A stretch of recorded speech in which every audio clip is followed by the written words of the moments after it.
Hello everyone, welcome to What If Deku Has Apex Legends Hunter Powers movie. Before we start, please go support President Thanos for writing that awesome fanfic. Anan Kurose, a hero, though not well known due to her rescue specialty. She had been called out to the site of a tsunami. Many buildings were taken down by the colossal waves, so she started using her quirk, black hole, to remove the debris. She suddenly saw an orange light appear and a teenager pull himself from the rubble with a green-haired woman in his arms. The first life of many, to be saved by the ultimate hunter. OFA is now Momo Yaoyorozu's. Saved. Anan was sitting in her office inside the USJ, her hero costume sitting on a coat hanger in the corner, as it was too big for a locker. She had just finished teaching a group of third years about rescues in multiple different disasters.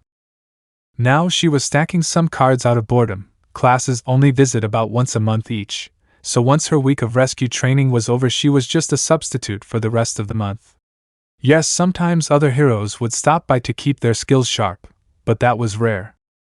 Suddenly her phone started ringing, startling her and making her knock over the cards she already had up. She quickly picked up the phone. A Hero Dispatch employee was on the other end. HD. Hero Dispatch. 13, you are needed. Anan. Right away. What's the situation? HD. A tsunami came out of nowhere. It's thought to have been a quirk. It destroyed many commercial and residential buildings. Civilians are trapped under the rubble. Location should be coming through your Hero Network app any second. Anan noticed a notification pop up on her phone. Anan. Yep, got it. I'll be right there. She hung up and rushed over to her astronaut-themed hero costume, putting it on quickly. She then rushed out of the USJ towards the site of the disaster. 3 hours later, she had arrived. After being dropped off via helicopter, she got to work. She stretched out her hands, the caps on the ends of her fingers flipping up, allowing her quirk to get to work. Black holes started sucking up the nearby rubble and debris, turning it to dust as it reached her fingers. Every once in a while she would find someone underneath the rubble and help them up, though she mostly only found corpses. She worked for hours. The area was almost completely flat from her quirk. All that was left were the remains of 5 buildings, all apartment complexes. She sighed, knowing just how many dead bodies she was about to find, and started disintegrating the rubble. Just as she finished the second building, a flash of orange came from a pile of rubble next to her. Thinking it was a quirk, she turned her efforts towards it. After a few of the bigger pieces were gone, someone started pushing their way out. Anan watched as a green-haired boy, holding what seemed to be his unconscious mother, pushed his way out from the rubble. He started walking towards her, but she noticed his limp and the odd angle of his ankle. It was broken, and by the looks of it, other less obvious bones were likely broken too. He set his mother down and stood up. She watched as whatever adrenaline rush he had started to fade as he stumbled. She rushed over and caught him as he fell. Anan. Just hold on, medical teams will be here shortly. What's your name? Who's this woman? Izuku weakly. I'm Izuku Midoriya. She's my mom, Inko Midoriya. Thank you, 13. They both smiled, him for being rescued, her for being recognized. Anan. It's my job, and I'd do it even if it wasn't, so don't thank me. I'm just surprised you recognized me. Now get some rest, you deserve it. I need to get these last few buildings. Izuku nodded and quickly fell unconscious, most likely from a mix of pain and exhaustion from pushing his way out. Anan laid him down on the ground and turned back to the rest of the rubble. She raised her hands and started again. The next day, Izuku was waking up. He opened his eyes to find himself in a hospital room, his right leg elevated in a cast, a couple fingers on his left hand in splints, both arms wrapped up, and a bandage on his head. He tried to sit up but immediately fell back down due to pain. He peeked under the hospital gown to find more bandages on his torso. At least one rib was broken. In response to the sound he made, 3 people walked inside. He only recognized one, his mother, who had a cast on her right arm but was fine otherwise.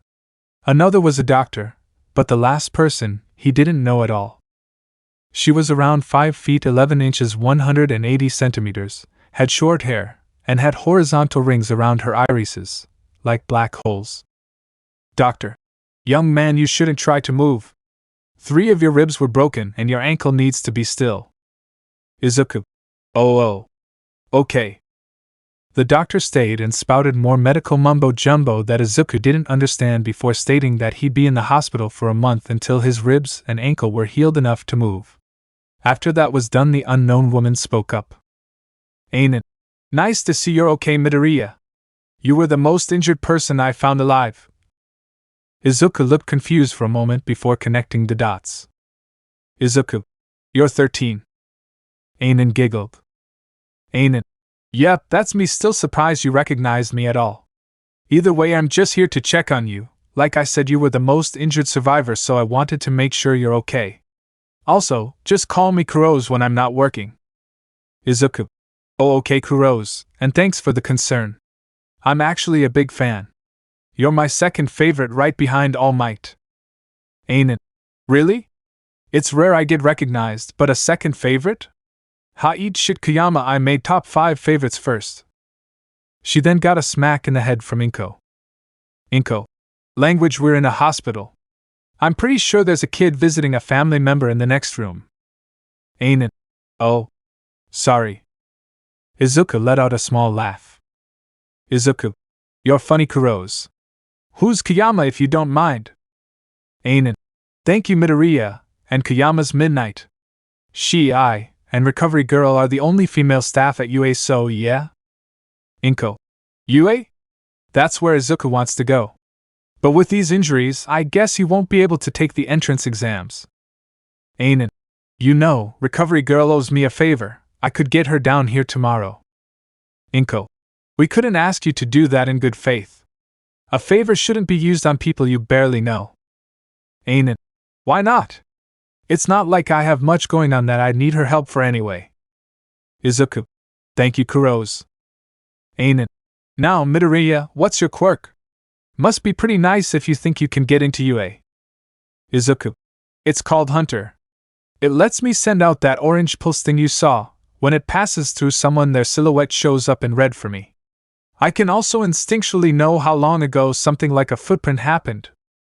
Though it also lets my anger get to me much easier. I like to call it beast mode. I go all animalistic. A red tint goes over my vision, and every living thing glows red. Ain't it? I'd suggest bringing a weapon of some sort, like a club or sword. Don't tell anyone I told you, but the practical portion of the entrance exam this year is taking down robots. Izuku nodded. Inko. You know, before we got married, your father actually got into smithing. If we gave him a call, we could probably get you something before the exams. Izuku. Really? Inko. Really, Izuku? Ain't it? Sounds great. I'll be your rescue teacher after you get in. I'll be here again tomorrow with Recovery Girl. Now have a good day, you two. She walked out the door, leaving the Midoriyas alone. Inko took out her phone and called her husband Hisashi about Izuku's weapon.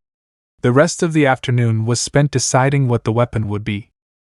Entrance Exam PT1. After the first day in the hospital, Anan kept her word and came back the next day with Recovery Girl. As a thanks, Inko made her an apple pie, which she liked so much she became a weekly visitor of the Midoriya apartment, the new one since the last one was obliterated by the tsunami. One day, just a month after the disaster, a knock was heard at the door. Izuku went and opened it.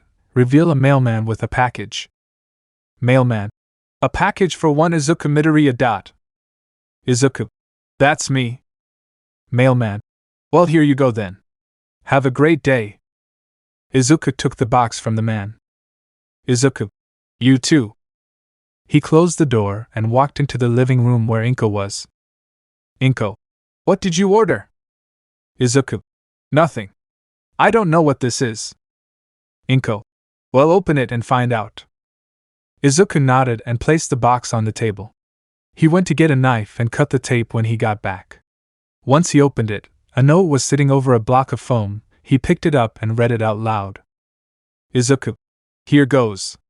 Dear Izuku, I know it's been a while since we've seen each other, but just know I love you very much. This has to do with when we talked on the phone the other day. I hope you like it. My reputation of being the normal neighbor has been utterly destroyed by this. Become a great hero, enjoy. I call it Raven's Bite, may it bring you success. Love, your father Hisashi Midoriya. Izuku put the note down and picked up the foam block to reveal something wrapped in bubble wrap. He picked it up and unwrapped it, revealing a beautiful hatchet. Inko. Oh, it looks amazing. Izuku gripped the handle and gave it a couple of swings. Izuku. Feels great too. I love it. This will definitely get me to pass, now I just need to train with it. Inko. Good luck. I can't wait to see how Mitsuki reacts to Hisashi making this for you. Izuku chuckled. Izuku. Auntie might kill him. They both laughed. A few months later, and it was finally the day of the entrance exam. Izuku stood at the entrance admiring the buildings when Bakugo walked up behind him. Bakugo. You gonna keep staring into space, nerd? Izuku. Sorry, Kaken. Let's go. The blonde boy only grunted as they walked forward. In the distance they could see a brown-haired girl stop a blue-haired boy from falling. He thanked her and went inside. Bakugo went inside ahead of Izuku, who stopped to make sure Raven's Bite was still attached to his hip. After ensuring his weapon was still secure, he went inside and sat next to Katsuki. A written test was passed around to them, and they completed it within an hour. Soon after everyone finished, President Mike came on stage and started describing the practical test. Izuku and Bakugo were reading the handout and talking about the exam while still listening to President Mike. Soon he got to the points of each robot, and the blue-haired boy from earlier spoke up. Ida. Excuse me, this handout clearly states that there are 4 robots. If you are lying, then UA has failed us and you too. He suddenly turned his attention towards Izuku and Bakugo. Ida. You two have been talking this entire time, it is very distracting. Also, the one with green hair, weapons are not allowed here. Bakugo was about to start yelling when Izuku put his hand on his shoulder, letting Bakugo know he would take care of this. Izuku then stood up and turned around to face Ida. Izuku. If you had actually paid attention to the handout, then you'd know the 4th robot is worth nothing. I'm sure Mike was about to say the same thing when you spoke up. Now about Raven's Bite here, those without combat-oriented quirks or just weak quirks in general are allowed to bring weapons and support items, either homemade or manufactured, as long as they get them approved, which my hatchet is. He then turned around and sat down. Unknown to him, Anan was watching from the observation room. The staff were observing the whole exam to see how the participants acted in and out of combat. Anan. Way to go, Midoriya. Midnight. Wait, Midoriya? You know that green-haired kid? Anan. Yeah, I'm actually his second favorite hero, Kayama. I saved him from that tsunami a few months ago. His mom's pies are to die for. They're also nice people to talk to. Aizawa. Now I'm curious. Nizu, what's his quirk? Nizu. 1 second, here we are. Izuku Midoriya, quirk, hunter. Allows Midoriya to send out orange pulses that highlight living things for him, though it's only in front of him. Gives the ability to detect and analyze tracks such as footprints and blood trails with extreme ease. His quirk also enhances his anger, meaning he gets angry quicker. Once angry enough, he becomes animalistic, it seems. He even literally sees red, and living beings in his line of sight glow red. Not exactly combat-oriented, which is why he has the hatchet. Aizawa. Interesting, though the anger could prove annoyingly problematic. Anan. In the months I've known him, I've never seen him get mad enough to go beast mode, as he calls it, though he has been close. It's a little harder than the description leads you to believe, but that description was also written when he was 4. Aizawa. I watched Kayama have a temper tantrum yesterday over having to help me grade some tests, so he's still highly susceptible in my eyes. Anan. Just saying. Now let's see how they do. Mike finished talking and ordered the participants to their testing areas. Entrance exam PT2. Izuku arrived at his exam area, seeing the group of 50 others standing by the gates. He walked up to the waiting area and just started idly flipping Raven's Bite in his hand. The blue-haired guy from earlier walked over to him. Ida. I understand why you have it, but flipping it around is dangerous. Izuku. I've been training with this for months, I'll be fine. In fact, you distracting me is making it more dangerous. Ida. Right, I apologize. Izuku. It's fine, just think a bit more before jumping to conclusions. Let's start over. I'm Izuku Midoriya. He stuck his hand out to the boy. Ida. Alright, I'm Tenya Ida. Nice to meet you, Midoriya. Izuku. Likewise, now let's get ready. Ida nodded and walked off to prepare himself. Soon President Mike could be heard announcing the start of the exam. Izuku rushed inside as soon as the doors opened and sent out a pulse, multiple robots being revealed. He ran to the left, the area with more robots, took Raven's bite from his belt, and sent it through the first robot's head with ease. Izuku. 2 points right off the bat, not bad. He evaded a punch from a one-pointer and slashed its chest, severing important connections which shut the robot off. Izuku noticed a short, purple ball-haired boy about to get punched in the back. He threw Raven's claw into the one-pointer's head. He ran over and yanked it back out before running off. Izuku. Why do I feel like I shouldn't have done that? After a few more minutes of destroying robots, Izuku felt the ground rumble. He looked down the street to see the giant zero-pointer rising from the ground. He was about to turn and run when he heard a grunt of pain from a girl.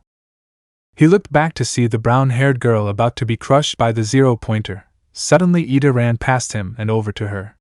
Izuku realized that would take too long and leapt into action. He ran over to the robot's foot and slammed Raven's bite into the metal, using it to climb. It didn't take long, maybe 15 seconds, but Izuku found a small panel along its leg, opened it, and tore out every wire and cable he could. He climbed down and walked over to Ida and the girl. Uraraka. Thank you, both of you. I'm Ochiko Uraraka. Izuku. Izuku Midoriya, you're welcome, Uraraka. Ida. Tenya Ida, I hope we can all be friends and classmates. Uraraka, me too. Izuku. I'd love to stay and chat, but the exam's almost over and I really want to go home. Uraraka. Yeah. But do you really think I'll make it? I froze when the rubble was coming. I barely made it far enough to not die. Izuku. It takes courage to even attempt the exam, which you did. You are no coward, remember that. With that he walked away as President Mike ended the exam. When he got home he told Inko about the entrance exam. After a few hours a knock was heard. Izuku got up and answered it, letting in Anan, who came over. They sat at the table with Inko. Anan. You really impressed everyone else there, Midoriya. Even Aizawa had a small smirk on his face. Trust me, it's hard to even get a lip twitch out of the man. And as a rescue hero, I was glad to see you helping out the other participants. It was actually pretty cool to see you climb the zero-pointer. Izuku. Yeah, I felt cool too, Kurose. Anan. Also Inko. Inko. Yes, Kurose? Anan. I may have mentioned your pie to a couple of the other staff members, who now want to try it. I don't want to pressure you or anything, but... Inko. Oh, it's fine. My husband actually pays for the apartment, so my job is just for my own spending money. Tomorrow's my day off, so I'll make one then. Anan. Thank you, Inko.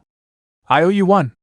Also, Midoriya, it's too early for results to come out, but I'm about 90% sure you passed. Your 84 villain points combined with your 180 rescue points made sure of that. Izuku. Oh cool, wait, rescue points? 180? Anan. Oh. Right. Secret point system, based on helping other participants. Each person helped is 60 points. Since you helped that short kid with the one-pointer and saved the other two from the zero-pointer, you got 180 rescue points. Izuku. Cool.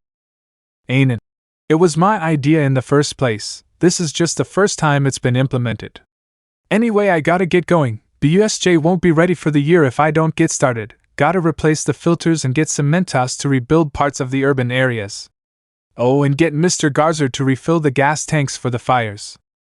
She got up and went to the door. Anan. See you two tomorrow when I stop by for the paella. Is and in by Kurose. She left the apartment for the day, heading back to her facility. Izuku and Inko spent the rest of the day inside. Izuku began his wait for the acceptance letter. First day.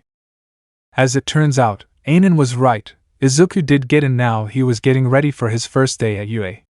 He put on his uniform, clipped Raven's bite to his belt, grabbed his backpack, and rushed out while grabbing an apple from the kitchen counter. He ran down the apartment building stairs and met Bakugo outside.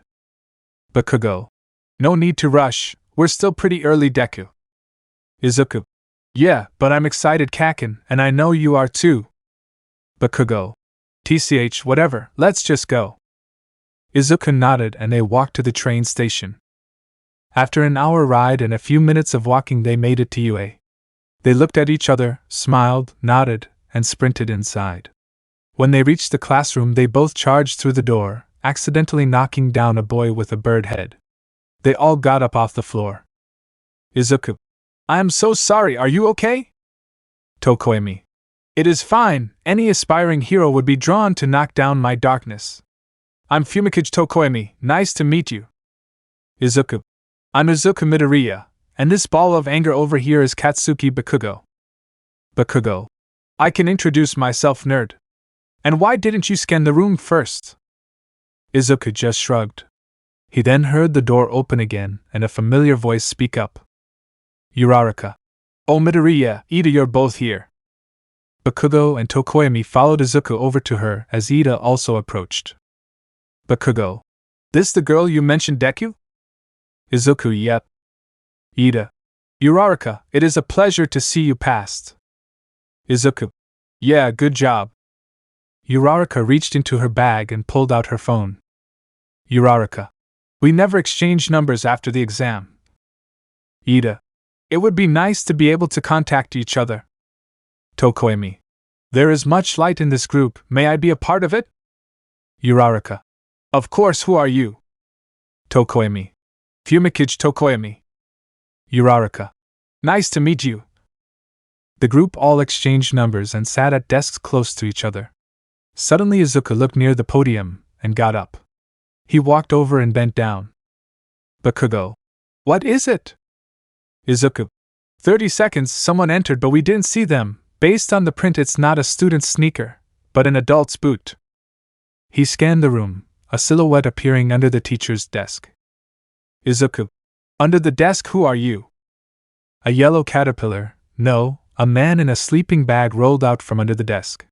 He stood up and let the bag fall off of him, revealing a man with long messy black hair, in a black bodysuit, and with a weird scarf on. Aizawa. Good job, I expected it to be another minute before you noticed. Now I am your homeroom teacher Shota Aizawa, and will be your teacher until you graduate. Now put on these P uniforms and meet me at the P grounds. He places 2 boxes, one for the guys' uniforms and one for the girls', then walked out of the room. The class stood up and did as he said. Due to encouragement he gave them before they went to the locker rooms, Izuku's group were the first ones out. Aizawa. Good, you're all quick, though you could be faster. The rest of the class appeared shortly after. Aizawa. Now that you're all here, we will be doing some quirk apprehension tests. Uraraka. But what about the orientation? Aizawa.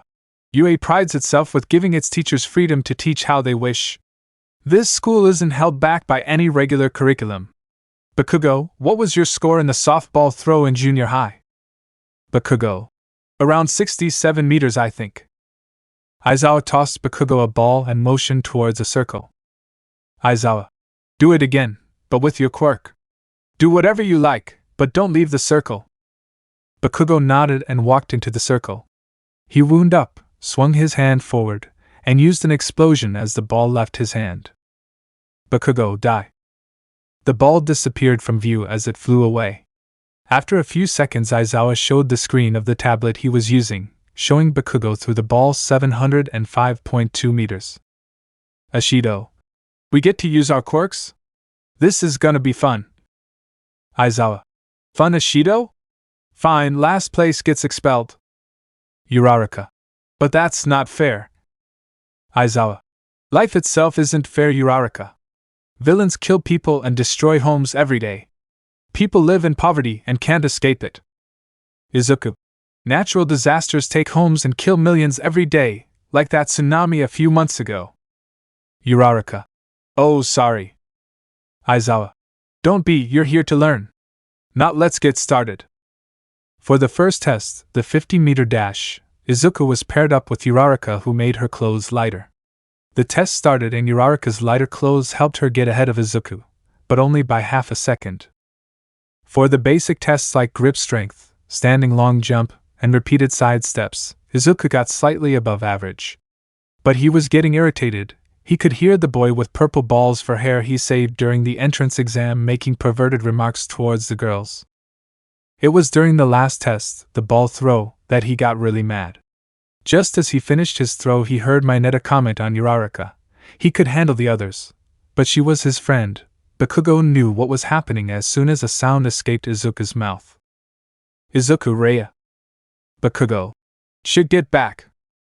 Bakugo grabbed a red-haired classmate named Kirishima and a yellow-haired one named Kaminari, and took them to the ground. Izuku's vision gained a red tint as he turned to face Mineta. He growled and charged at Mineta, but was stopped when Aizawa's capture tool wrapped around him. Aizawa. Bakugo, is this the beast mode I've heard about? Bakugo. Yeah, and it's a pain to deal with. Aizawa. Not for me. He activated his quirk, Erasure, and deactivated Izuku's, returning him to normal. Izuku was able to calm himself down after his quirk was turned off, making Aizawa able to let him go. Izuku. Mineta. I saved you during the entrance exams. Do not make me regret that further. Mineta quickly nodded and hid behind a now standing Kaminari. Aizawa. Now that we're all calmed down, I can present your scores. He pressed a button which turned on a ground-level hologram projector which showed their scores.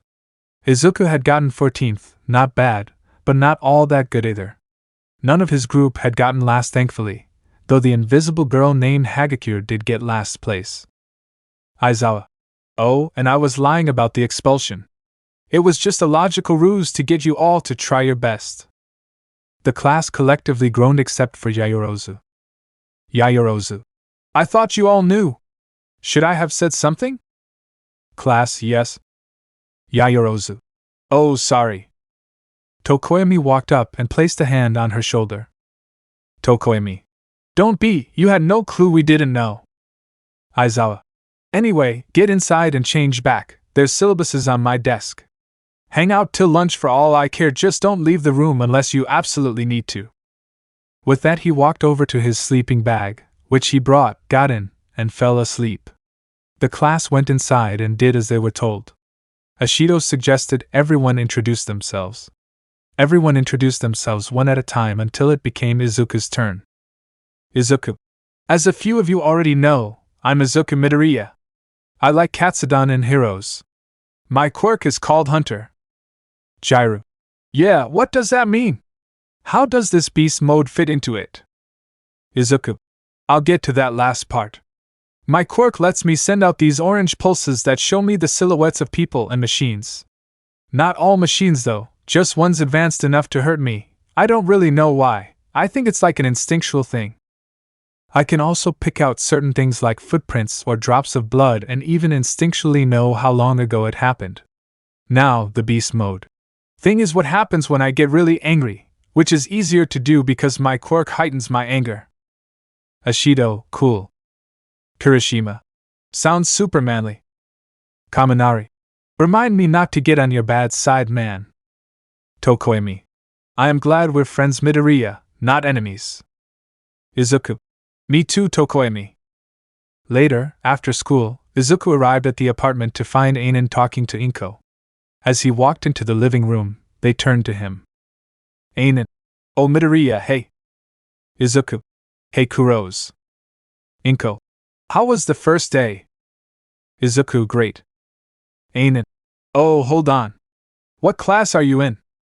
Izuku. 1A. Why? Anan. You're gonna be my first rescue class next month, that's why. Izuku, cool. Anan. You say that, but now I don't have to pick which student to throw in the flood zone as a fake civilian. Izuku. Please don't. She laughed. Anan.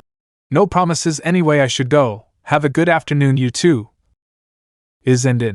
You too, Kurose. His first day was great, and he was prepared for even more greatness. Battle training. A week after the first day, the class was sitting in their seats, excitement coursing through their veins.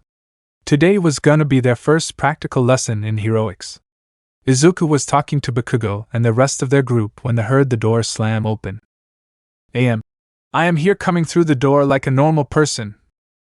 The class excitement skyrocketed as the symbol of peace walked through the door in an odd pose and yelling. He walked over to the podium and began the class, now talking at an appropriate volume. Alright, I will be your heroics teacher from here onwards. Today we'll be doing battle training, but what is a her without their gear? Using the designs you each submitted before school started, UA was able to hire support companies to make them. He pressed a button and numbered cases appeared from the far wall. The cases correspond with your seat number. Put on your costumes and meet me at ground beta. The class stood up and walked over to their cases, picking them up and going to the locker rooms. On the way to the locker rooms, the class was talking to each other. As they were, Anan, not in her hero costume, was walking down the hall towards them. Izuku, Kurose. She looked at him and smiled, joining the class in the walk. Anan. Hey Midoriya. What are you all doing? Are those your costumes? Izuku. Yeah, we're doing combat training today. Anan. Sweet. Can't wait to have you all for rescue training. Izuku. I swear, if you actually throw me in the flood zone, I will kill you. They shared a laugh before Ida spoke up. Ida. 1. That's very rude, Midoriya. 2. Who is this? Anan. I'm Anan Kurose. I'm in charge of rescue training here at UA. Anyway, I've gotta go. Lesson plans don't write themselves. She waved and walked off towards the school's entrance to go back to the USJ. 10 minutes later, and All Might watched as the class walked in, minus Izuku for some reason. Where is young Midoriya? Tokoemi. His costume was giving him some troubles. Okay. You'll all probably be there at some point, even I was. This spandex takes skill to put on quickly, you know. Suddenly Izuku came running through the door in his costume. Izuku. Sorry, this respirator's a lot trickier than it looks. It's fine, young Midoriya. Now let's get started. As All Might was explaining the lesson, Izuku felt like he was being watched and looked around until he caught the eye of Tsuyu Azuri looking at him. He walked over to her. Izuku. Something wrong, Azuri? Tsu. It's just, I don't know. I feel like I should keep an eye on you. Kero. Izuku. Yeah, that seems to happen with people with animal quirks. I think my hunter quirk sets off the animalistic parts of your brain. Tsu. So you think my brain is treating you like a predator? Kero. Izuku nodded. Izuku. Most likely. Suddenly he heard All Might call out his name. And Team J, Izuku Midoriya and Mina Ashido. Ashido walked over to Izuku. Ashido. Hear that? We're working together. Izuku. Yeah, I know. After a minute they drew lots again, Izuku and Ashido as the heroes being put against Yaoyorozu and Mineta as the villains. All Might let both teams go into the city and let the villains go inside to plan, as well as giving the heroes time to plan. Ashido. Any ideas? Izuku. Mineta's a perv. He'll be too distracted by Yaoyorozu's costume, and she'll be too distracted dealing with him, so we could then sneak up on them. That, or we use both you and Yaoyorozu as distractions so I can take care of Mineta myself, then we could team up on Yaoyorozu. Ashido. I think we should go with the one that doesn't use me as bait. Izuku. Fair enough. Ashido. Let's do this, we can beat them. Izuku. If the gods will it, we winna. Suddenly All Might's voice came over the speakers, starting the match. The heroes ran inside and Izuku scanned above them. Izuku. 3rd floor, 5th room on the right. Ashido nodded and they sped up, running the whole way there. Before they opened the door, Izuku scanned. Izuku. They're still in there. He tried to open the door to find it stuck. Ashido. Well? Izuku. They've barricaded the door. He looked around and found a vent, he pointed to it. Izuku. They may be expecting this, but go through that vent. If you see a section that drops into the room, don't go over it, melt through where you are instead, but wait for my signal. Ashido. What will it be? Izuku. You'll know it. She nodded and he boosted her up. Once she was up, Izuku ran out of the building. He went to the building next door and went to its 4th floor, finding a window facing the original building. He broke it, walked backwards to get a running start, and leapt out. Just as he was about to pass the 3rd floor window Yaoyorozu and Mineta were in, he activated a special part of his costume he called the jump kit, which boosted him back up and through the window, surprising the enemy team. Izuku, now Ashido. Suddenly acid started falling from a vent cover in the ceiling and Ashido fell through just a couple feet behind it. She landed on her feet and rushed at Yaoyorozu. Izuku charged at Mineta, kneeling him in the head, which dazed the short boy, and sent a powerful punch to his stomach, knocking him out. Izuku turned to see Ashido and Yaoyorozu were evenly matched, though there were weird black sparks coming off of Yaoyorozu. But Yaoyorozu was distracted by Ashido, so he just walked over and touched the bomb, ending the first match. Once they were all back at the viewing center, All Might spoke up. All right, who here can tell me who the MVP of this match was? Ida raised his hand and All Might called on him. Ida. Midoriya is, sir. And why is that? Ida. Because he showed incredible skills in predicting his enemy, and even created multiple plans to win. Along with that are his incredible leadership and combat skills, sir. That is correct, young Ida, young Midoriya. Could you tell us how you came upon such impressiveness? Izuku shrugged. Izuku. Being a hunter just comes with its perks, I guess. All Might nodded and continued the lesson. Later after school, Izuku entered the apartment to find his mother on the phone with someone. Inko. Really? Oh, he'll be so happy. Bye. I love you too, Hisashi. She put the phone down and turned to face Izuku. Izuku. What did Dad want? Inko. Oh, just to let me know of a surprise he's got coming for you. Izuku nodded and proceeded to tell her about the combat training, which caused her to gush about how cool he sounded. Rescue training? A few weeks after their first practical lesson, 1A was sitting in their seats, waiting for Aizawa to come in to start the day.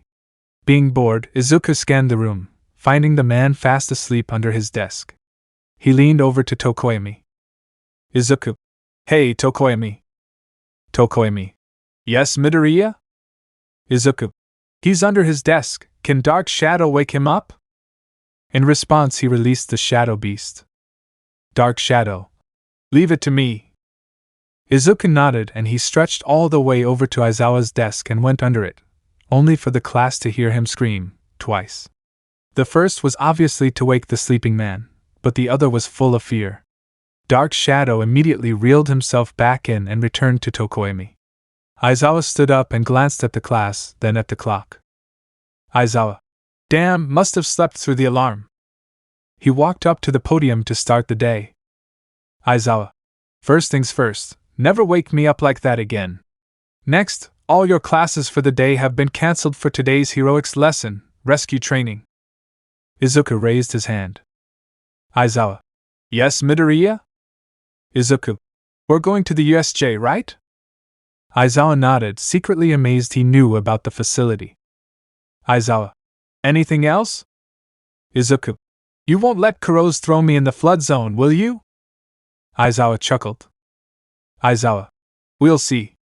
For now, though, you can choose whether or not you want to wear your costumes, as you're still not used to them, and they can impede your success.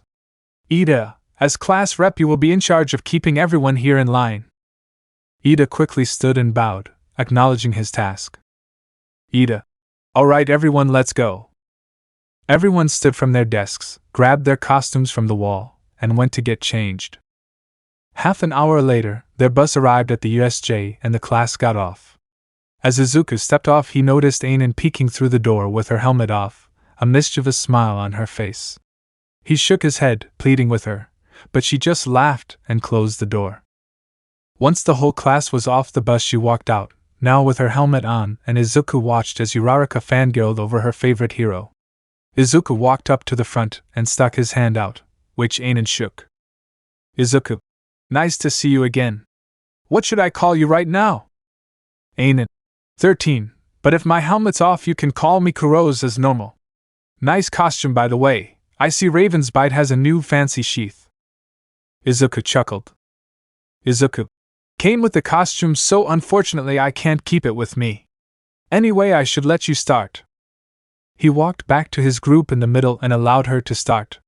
She motioned for them to follow her inside, which they did. Once they were all inside, the doors closed, and she turned around. Anan, as some of you may know, I'm 13, a hero specializing in rescue operations. This is the USJ, or the Unforeseen Simulation Joint. I created this facility to educate hero students on how to properly rescue civilians in numerous areas. As she was talking, Uraraka walked up to Izuku and tapped his shoulder. Uraraka, you didn't tell me you were friends with 13.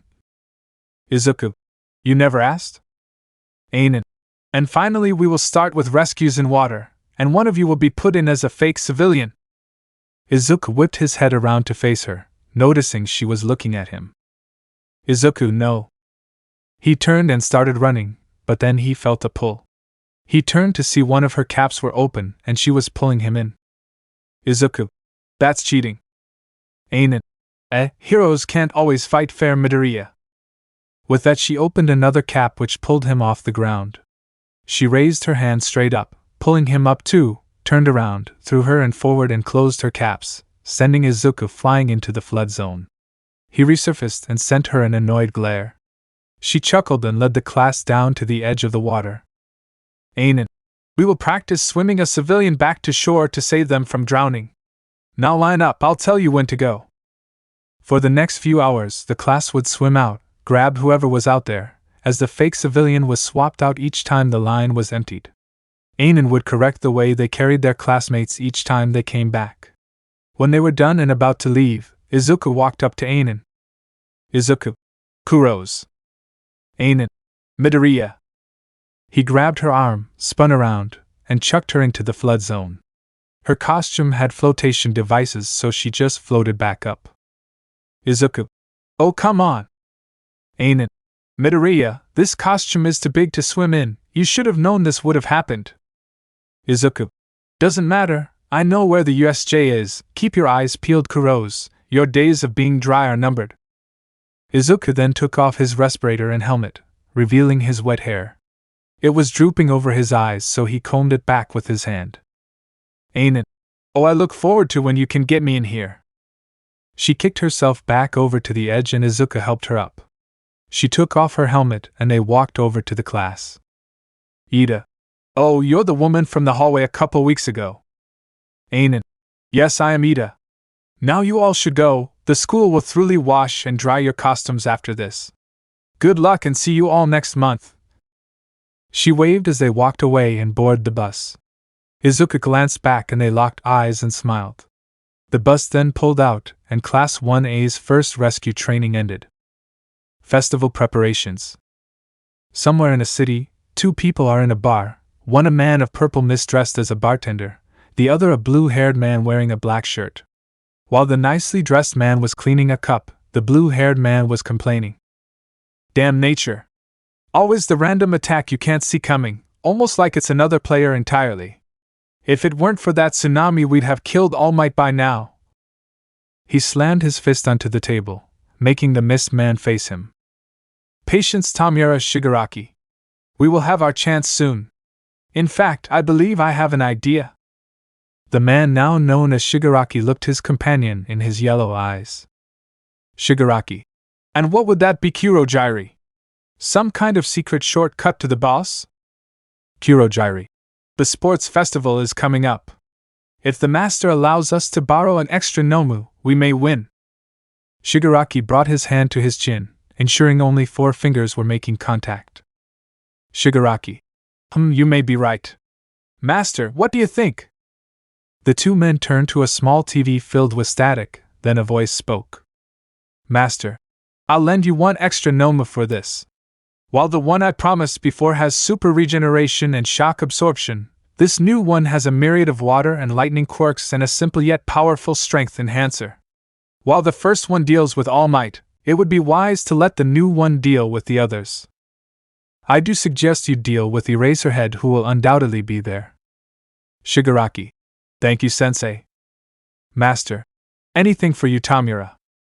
The TV clicked off, leaving Shigaraki and Kurojiri to plan.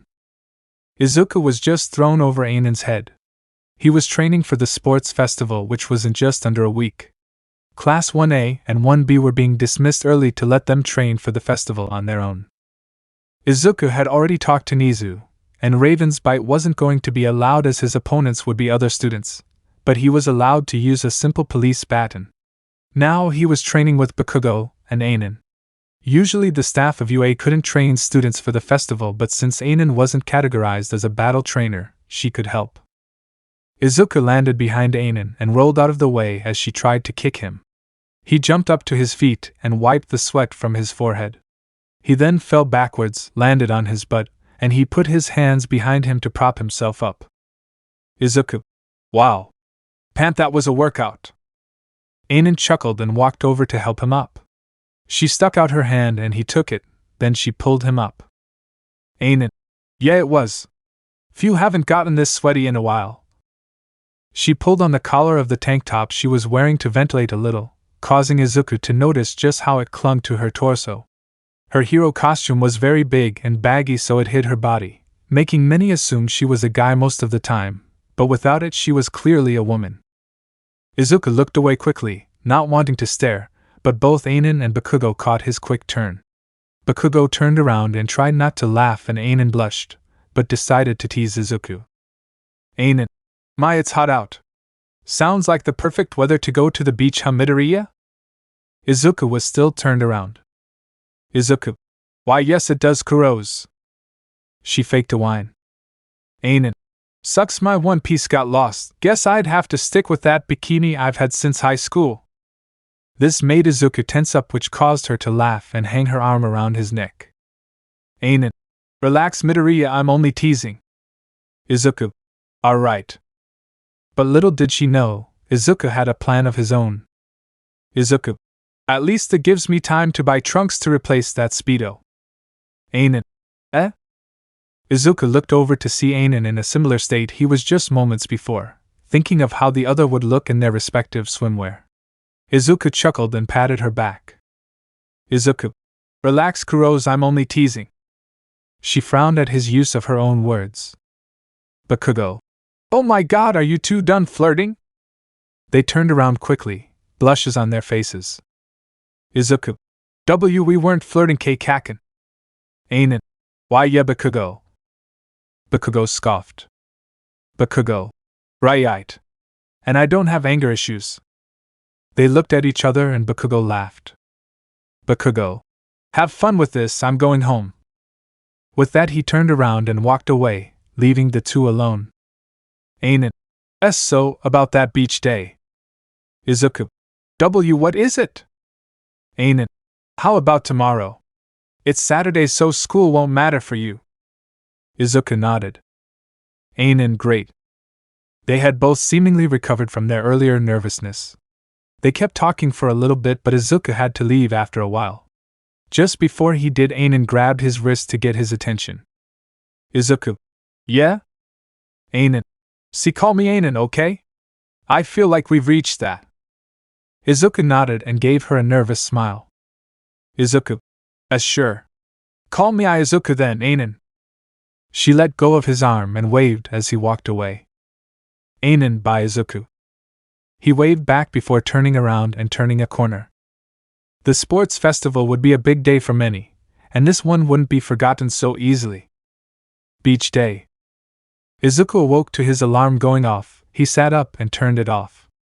After stretching, he got out of bed and proceeded to get ready.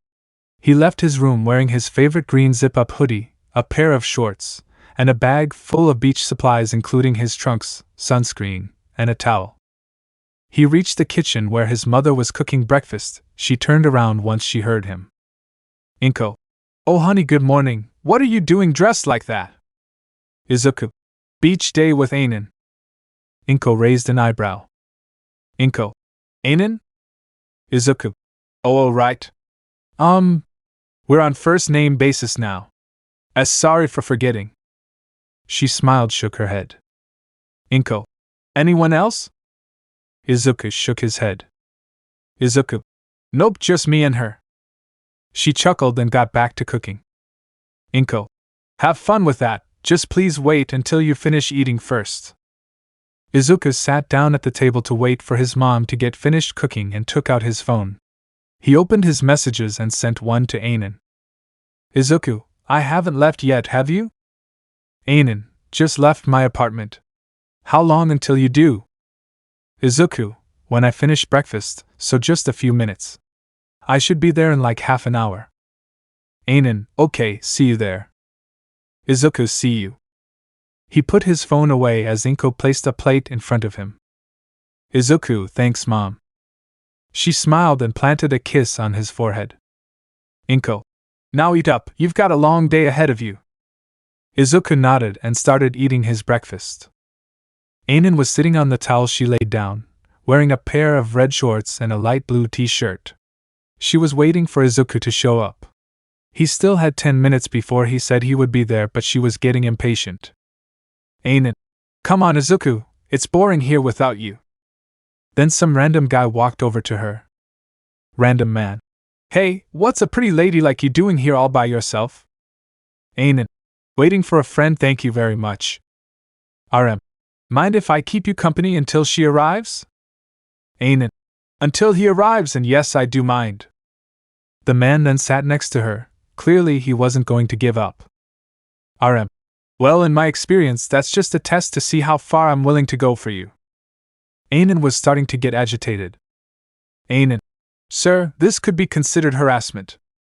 With the new threat added into her rejections, the man seemed to get angry. He quickly grabbed her wrist and tugged it hard. RM, listen here, you hitch, I'm going to take you out and you're going to like it. Anan suddenly chuckled and shook her head. He then frowned and looked at her in confusion. RM, what's so funny? Anan, do you know what these caps on my finger are for? He shook his head and she leaned in to whisper in his ear. Anan, they're to hold my quirk. She opened one of the caps for a moment, just long enough to take some skin and send the man running in fear and pain. She started laughing like a maniac and didn't stop until she heard footsteps and a voice behind her. Izuku. Anan? What's up? She stood and turned to face him. Anan. Oh, just some hick who thought he could get me to come with him. But I dealt with it. Now let's get our beach on. Izuku smiled and nodded, dropping his bag. He quickly got set up and sat down, but Anan pulled him back up. Izuku. What now? Anan. We're changing into our swimwear and having fun, that's what I was so bored before you got here. Now go get changed. Izuku grabbed his trunks and walked off to a nearby public bathroom to change. He came back out a few minutes later to find Anan in a one-piece, which made him breathe an audible sigh of relief. Anan. What? Were you hoping for a bikini, Izuku? She went red and shook his head furiously. Izuku. And no, in that fact I am glad you're not wearing one, Anan. This just put him into a deeper hole. She faked a pout. Anan. So I'm not attractive enough for a bikini? Izuku. No, I think you're plenty attractive, I just wouldn't have been able to handle it. Now this piqued her interest, but she had teased him enough. Anan. I'm kidding. Now let's go have some fun. Last one in the water gets thrown off a building in the fire zone. She started running. Izuku. Oh, you're on. Izuku quickly passed her and made it to the water first. She made her way over a few seconds after Izuku did. Anan. Man, you're fast. Here, let me help you up. She stuck her hand out, but instead of grabbing it, Izuku swept her leg. While he intended for her to fall backwards, the resistance of the water made him inaccurate, so she fell forward onto him. Their foreheads clashed, which made them both close their eyes and groan in pain. When Izuku opened his, he found Anan's face barely an inch from his. Izuku. Anan? Anan. Ugh, what is it? She opened her eyes to be met with his. They seemed to be locked in that position for a few seconds when they heard something. Random woman yelling. Just kiss already. They whipped their heads around to find a woman get smacked in the back of the head by a friend of hers. After that they quickly got up and walked over to their towels, sitting down and being silent for a few minutes. Anan. So, Izuku. Izuku. Yeah? Anan. Are you sure you want to be friends? Izuku turned to face her. Izuku, why wouldn't I want to be? Anan sighed. Anan, I'm nearly twice your age.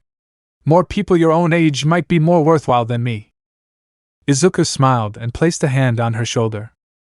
Izuku, that doesn't matter. Actually, it does. You're more mature than my classmates and friends my age. That means I can have a mature conversation without some random interruption, like if they did their homework or not. I'm able to be my full self around you, and I wouldn't trade that for the world.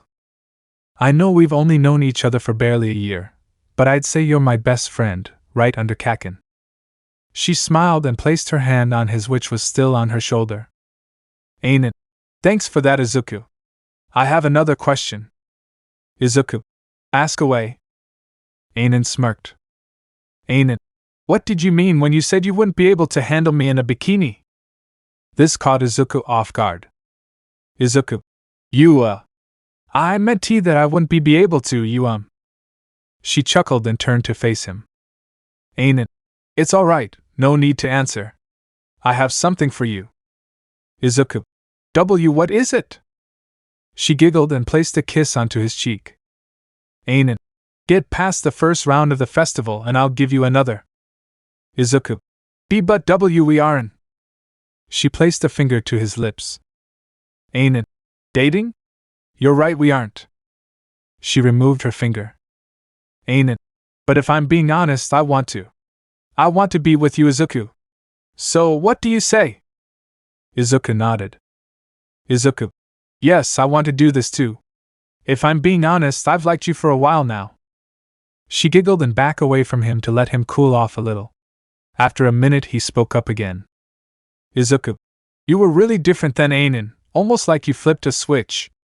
One moment you almost seemed like you were having a crisis about your age, the next you were all over me. She chuckled. Anan, I hope that didn't scare you at all. Izuku shook his head. Izuku, no, actually I kinda liked it. When he looked at her, she looked shocked. Anan, really? No one else was as unbothered by it like you were. Plenty of my exes are my exes because of this. They always thought it was too weird or I got too intense. Izuku noticed tears were starting to form, so he hugged her. Izuku, really, as long you only change when we're alone like we were, I won't mind at all. She smiled and hugged him back.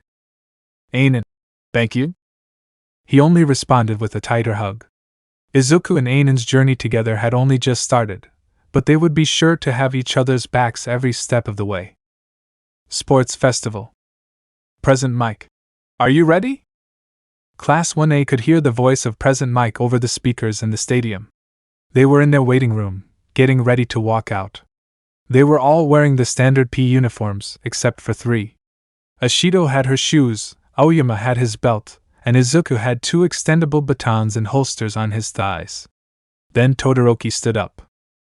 Todoroki. Yaoyorozu. The girl looked up at him. Yaoyorozu. Yes? Todoroki. Looking at it objectively, I'm stronger than you.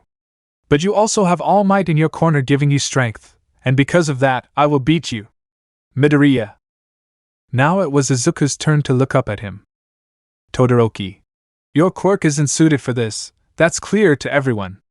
But somehow you've made it to the hero course, that combined with your strategic mind make you a threat. I will not waste time with you. Prepare to lose. Izuku stood up and put his hand on Todoroki's shoulder. Izuku. I can't let that happen. For personal reasons, I must see this through. I am prepared for the fight. Before anything else could be said, President Mick's voice was heard once again. President Mike. May the classes please proceed to the center of the stadium? The class then all walked out of their waiting room and out towards the stadium. There they saw a small stage set up with a screen on it showing the wheel. As they reached their area, they noticed the other classes started coming out as well. After all the classes were out, Midnight walked onto the stage in her hero costume, which left many wondering why she was allowed to be in the first year's sports festival. Midnight. Welcome, I will be the one hosting this year's first year sports festival. Now, before we get into the fun stuff, could our first year representative Katsuki Bakugo step up for a speech? Bakugo smirked and walked up the stairs before stopping at the microphone. Bakugo. I'm gonna win.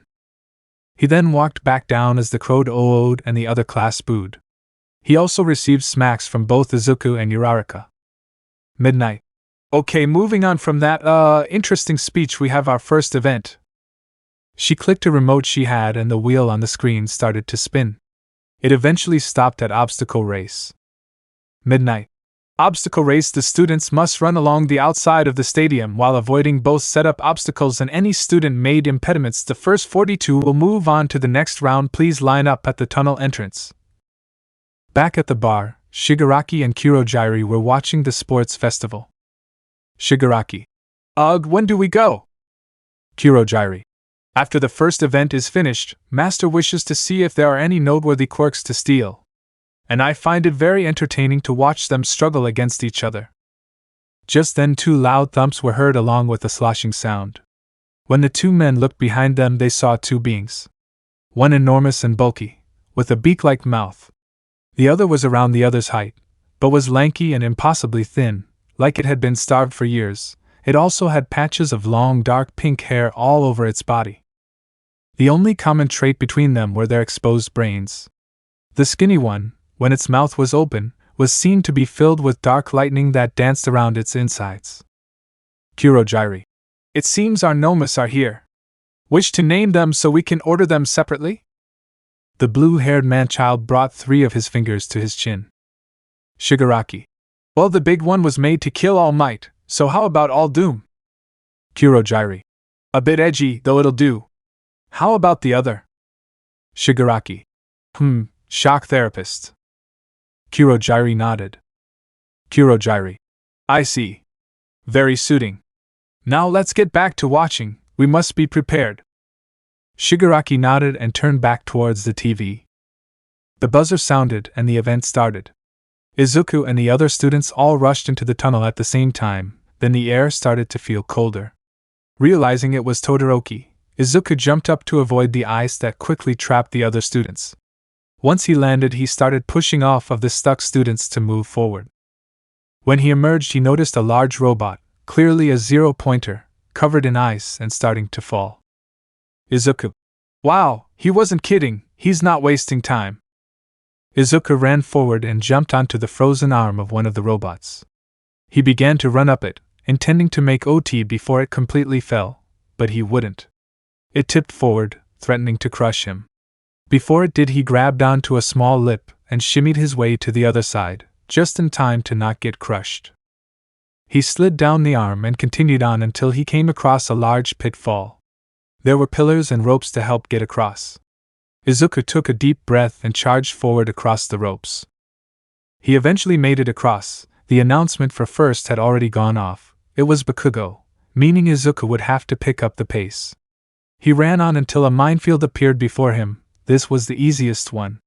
Using his ability to know where people stepped, he simply avoided the mines and got past the finish line. Present Mike. And the final student to pass on to the second round has made it. Izuku looked on in disbelief. He knew he wasn't fast, but dead last seemed like he was weaker than he thought. After that, Midnight allowed for a small break which Izuku used to get a drink of water. As he was about to walk away from a water fountain, he found someone tapped on his shoulder. He turned around to find Anan there. Anan. Hey there, Izuku. Izuku. Hey, Anan. She looked at him confused and put her hand on his cheek. Anan. You seem down. What's wrong? Izuku. I was dead last. That's what's wrong. Maybe Todoroki was right. I'm not fit for this. To his surprise, he received a kiss, not on the cheek but on the lips. Izuku. What was that for? Anan. What? Didn't I tell you you'd get another if you passed the first round? You did, so you got one. She smiled at him. Izuku. Are you sure I deserve it? I got last. Anan pulled him down to her and whispered to him. Anan, whispering. I was gonna give you it anyway. Izuku stood back up. Izuku. Why? Anan. Simple, because I like you and we're together. Izuku. Well, in that case. Could I have another? She giggled and nodded. Anan, sure. Before she could move, though, he initiated it. He planted his lips on hers and they stayed like that for a few seconds before separating. Anan. Phew, that was something else, Izuku. Izuku. All of a sudden a large crash could be heard and the ground rumbled. Then the voice of President Mike could be heard. President Mike yelling. Evacuate, evacuate, all civilians evacuate, we are being attacked. The sports festival wouldn't get to its second event. Attacked. Panic. That's all the stands could be described as. The civilian audience members were all rushing towards the nearest exits while the heroes were trying their hardest to keep them calm. In the center of the arena stood a large group of thugs, and even more were pouring out of a large purple portal. As the last of the thugs exited, 4 more figures emerged. First was the man behind the portal, the next was a blue-haired man wearing hands, and then 2 unnatural beasts. One looking like it could rival All Might, the other just as tall, but way skinnier. Shigaraki. Shock, distract the heroes. The skinny Nomu disappeared in a blue flash, one of its many lightning quirks. Shigaraki, yelling. The rest of you destroy, maim, go. The thugs nodded and got to work, quickly becoming nuisances for the heroes. Off to the side 2 people could be seen near a maintenance door. Izuku and Anan were both peeking out, surveying the situation. Izuku. Anan, what do we do? Anan. You need to go. You're still technically a civilian and without Raven's bite you'd be more open than an undertrained cop. Izuku. No, I can't. Anan. Why not? Izuku. All those thugs are still running around and we don't know where that skinny one went, it looked dangerous. I can run recon but I'm not leaving. Anan sighed. Anan. Fine. Find the maintenance ladders and get as high as possible while still having your skin functional, and don't get caught. Izuku nodded and was about to run off when she pulled him back and planted a kiss on his cheek. Anan. Don't you die on me, Izuku. He smiled. Izuku. I won't. With that she let him go. She watched him turn a corner before she stepped out into the arena. She didn't have her hero's suit on so she felt a little put of pace but she shrugged the feeling off and kept walking forward. Suddenly the man of purple mist appeared in front of her. Kurojiri. Oh? What a brave soul we have here. Tell me, what was your plan? Anan. This. She rose her right hand to be perfectly horizontal, and opened her caps. The mist being began to screech in pain as he was being torn apart, but that didn't last long as she noticed he was opening another portal. Thinking quickly she shut her caps and dived out of the way to avoid the small amount of pull that remained. Anan. Tricky. Kurojiri. 13. I never would have guessed a hero like you would be so bold as to attack directly. Anan smirked as she noticed something metallic on his neck. Anan. That's not the only trick up my sleeve. She dived at him, quickly clutching the metal neck brace and locking her legs around him so he wouldn't throw her off. Anan. Combat training is required at UA, don't think I've forgotten mine. Now I wonder, just how important is this brace? She unleashed her black hole through 3 fingers and began disintegrating the brace. Kurojiri, no, stop. Anan. Then call off the attack. Kurojiri. That is not my call to make. She shrugged. Anan. No more brace for you then. A few seconds later and the brace was gone, and the man's head flopped to the side like his neck was broken, though he still had perfect control of his body. Then a warp gate opened beneath them and Kurojiri fell through, quickly pushing a surprised Anan off so she wouldn't follow. She stood back up, dusted herself off, and looked around. While in her little scuffle with Kurojiri things had gotten bad. Heroes were limping and carrying civilians, there were scorch marks everywhere, and she could swear there was blood coming from the stands. She couldn't see any dead bodies, but she could tell there were a few. Then she heard a scream. She looked up to see the skinny Nomu standing on a balcony, dangling Izuku over the edge. She and Izuku then locked eyes. Izuku yelling. You Anan, I think I found the skinny one. She almost didn't hear him as she just stood there. Why the one time she let him go did this happen?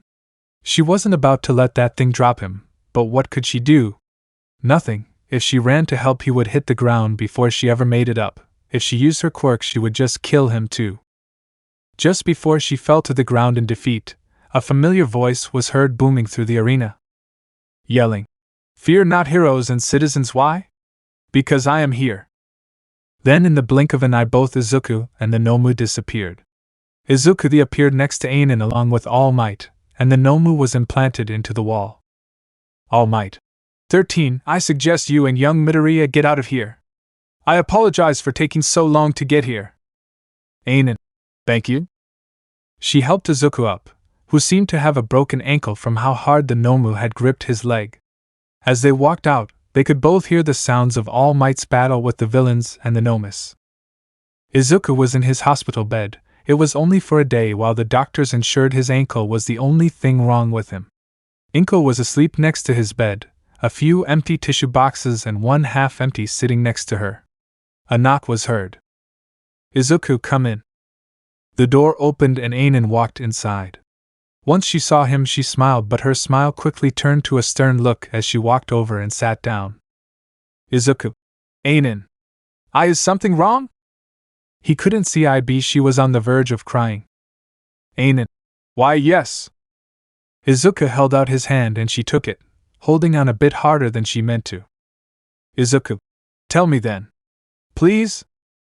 Anan sighed. Anan. You said you'd be fine, that you wouldn't die. Then the next time I see you, your life is in the hands of a mindless beast.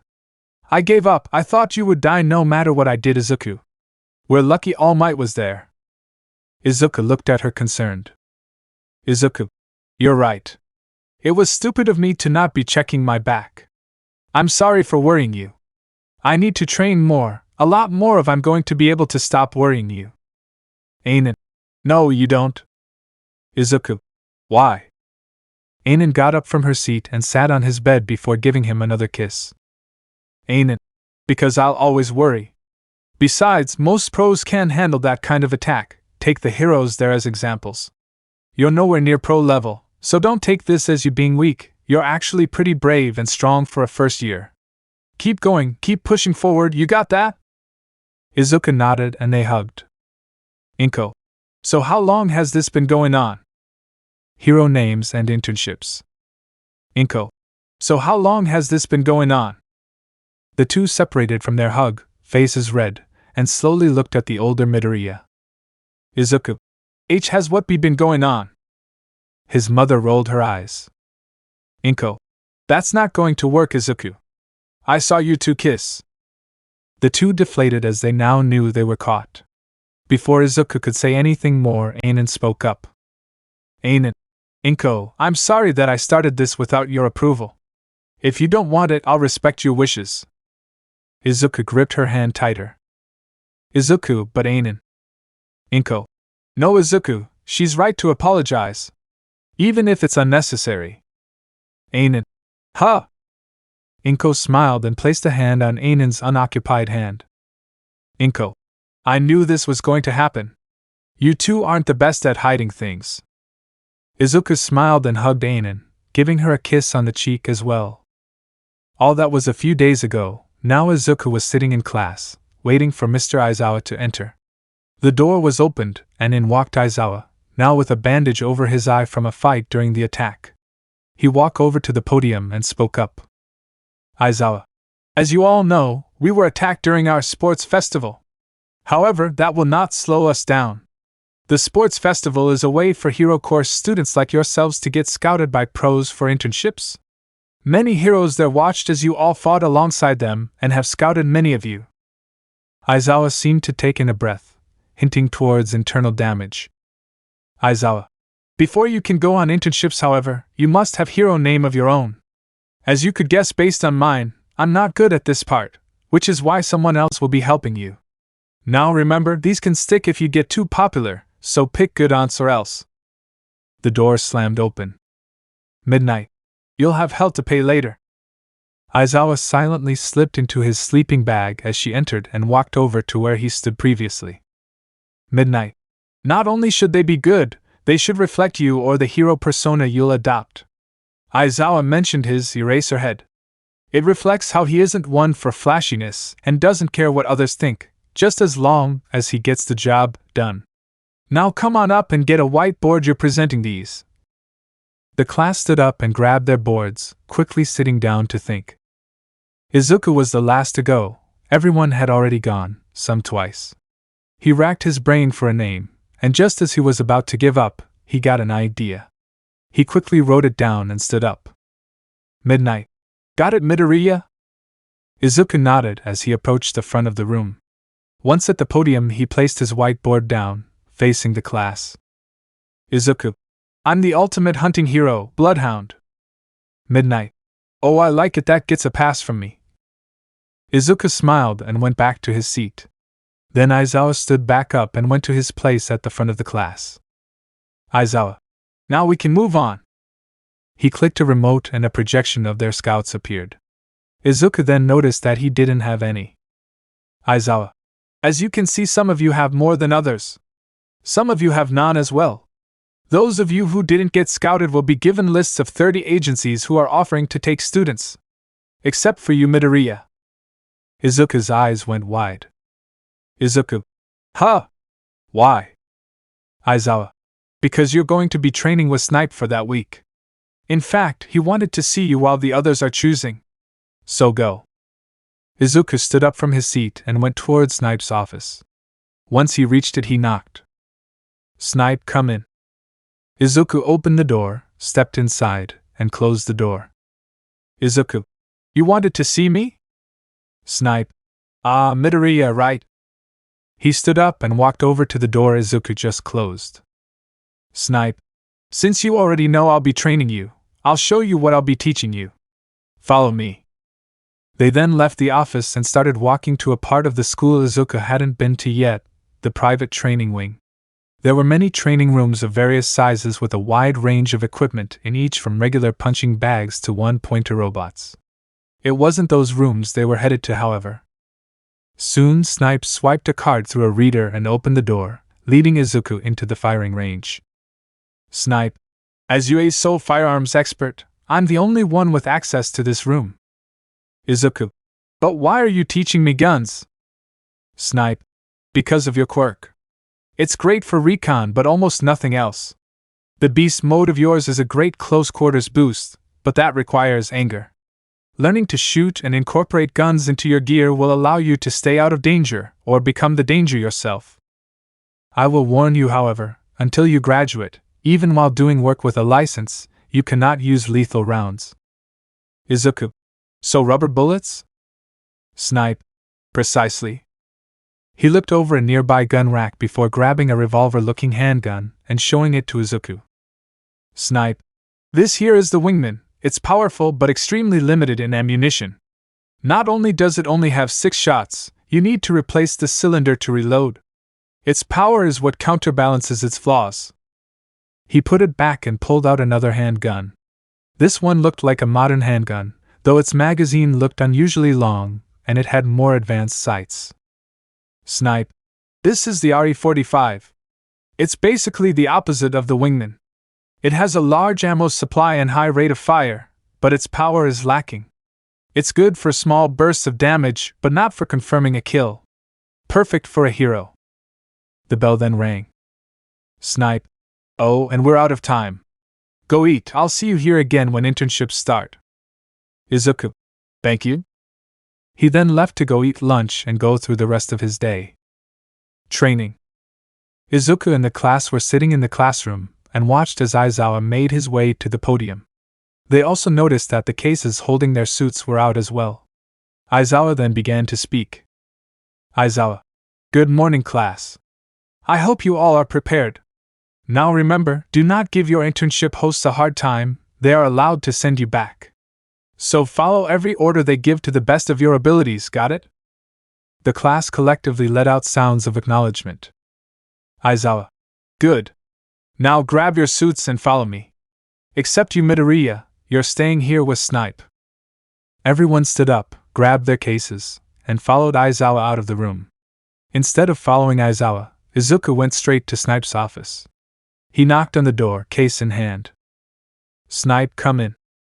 Izuku twisted the knob, opened the door, and stepped inside. Snipe. Ah, Midoriya. You ready? Izuku smiled and nodded. Izuku. Definitely. I'm ready to learn about firearms, Mr. Snipe. The Kalba-themed hero then stood up from his desk. Snipe. Good. Now follow me to the range. Izuku stepped to the side as Snipe walked by and then followed him to their destination. Once inside, Izuku asked a question. Izuku. Shouldn't I be in my suit for training? Snipe. Listen, we have all week.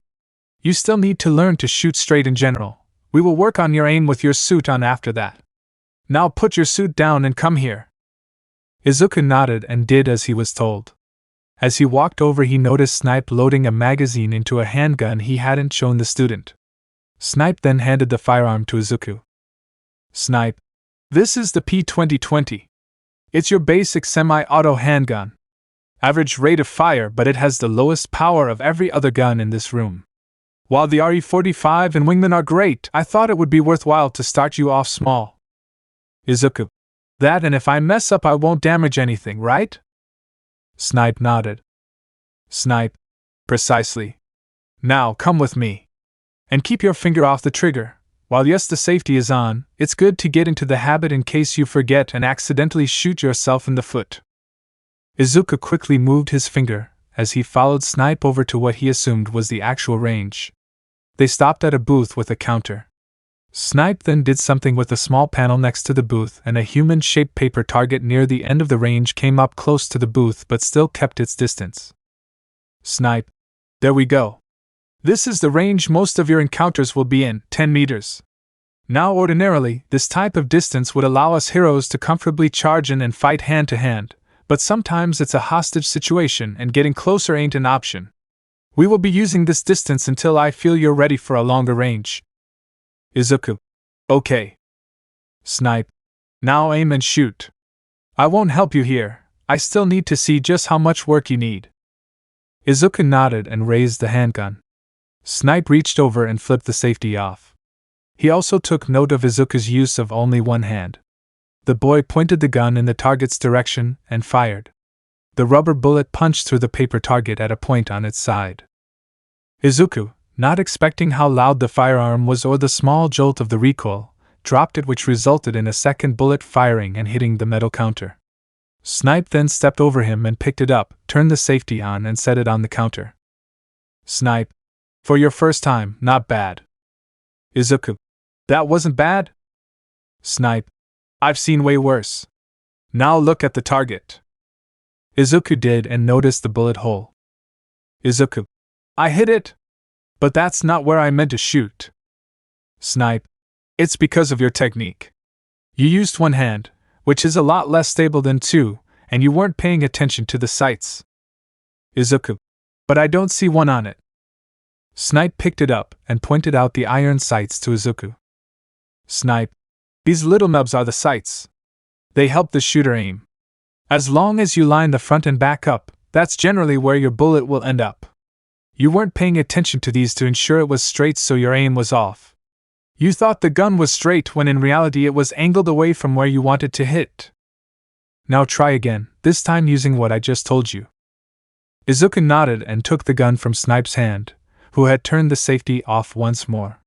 Snipe guided Izuku's other hand the handle of the firearm to help steady his aim. Izuku looked down the top of the P2020 and matched up the sights. He then closed his eyes and fired. The bullet was closer to the center this time, but only a few inches. Izuku opened his eyes. Izuku. What? But I did everything you said. Snipe. You did, but you were shaking just a little. That combined with the fact you closed your eyes allowed your aim to falter in the end. Izuku. Oh. I see. The hero placed his hand on Izuku's shoulder. Snipe. Don't be upset. I was just like you when I was first learning. You'll get the hang of this in no time. Izuku looked up at him and smiled before nodding. Snipe. We still have an hour until UA closes.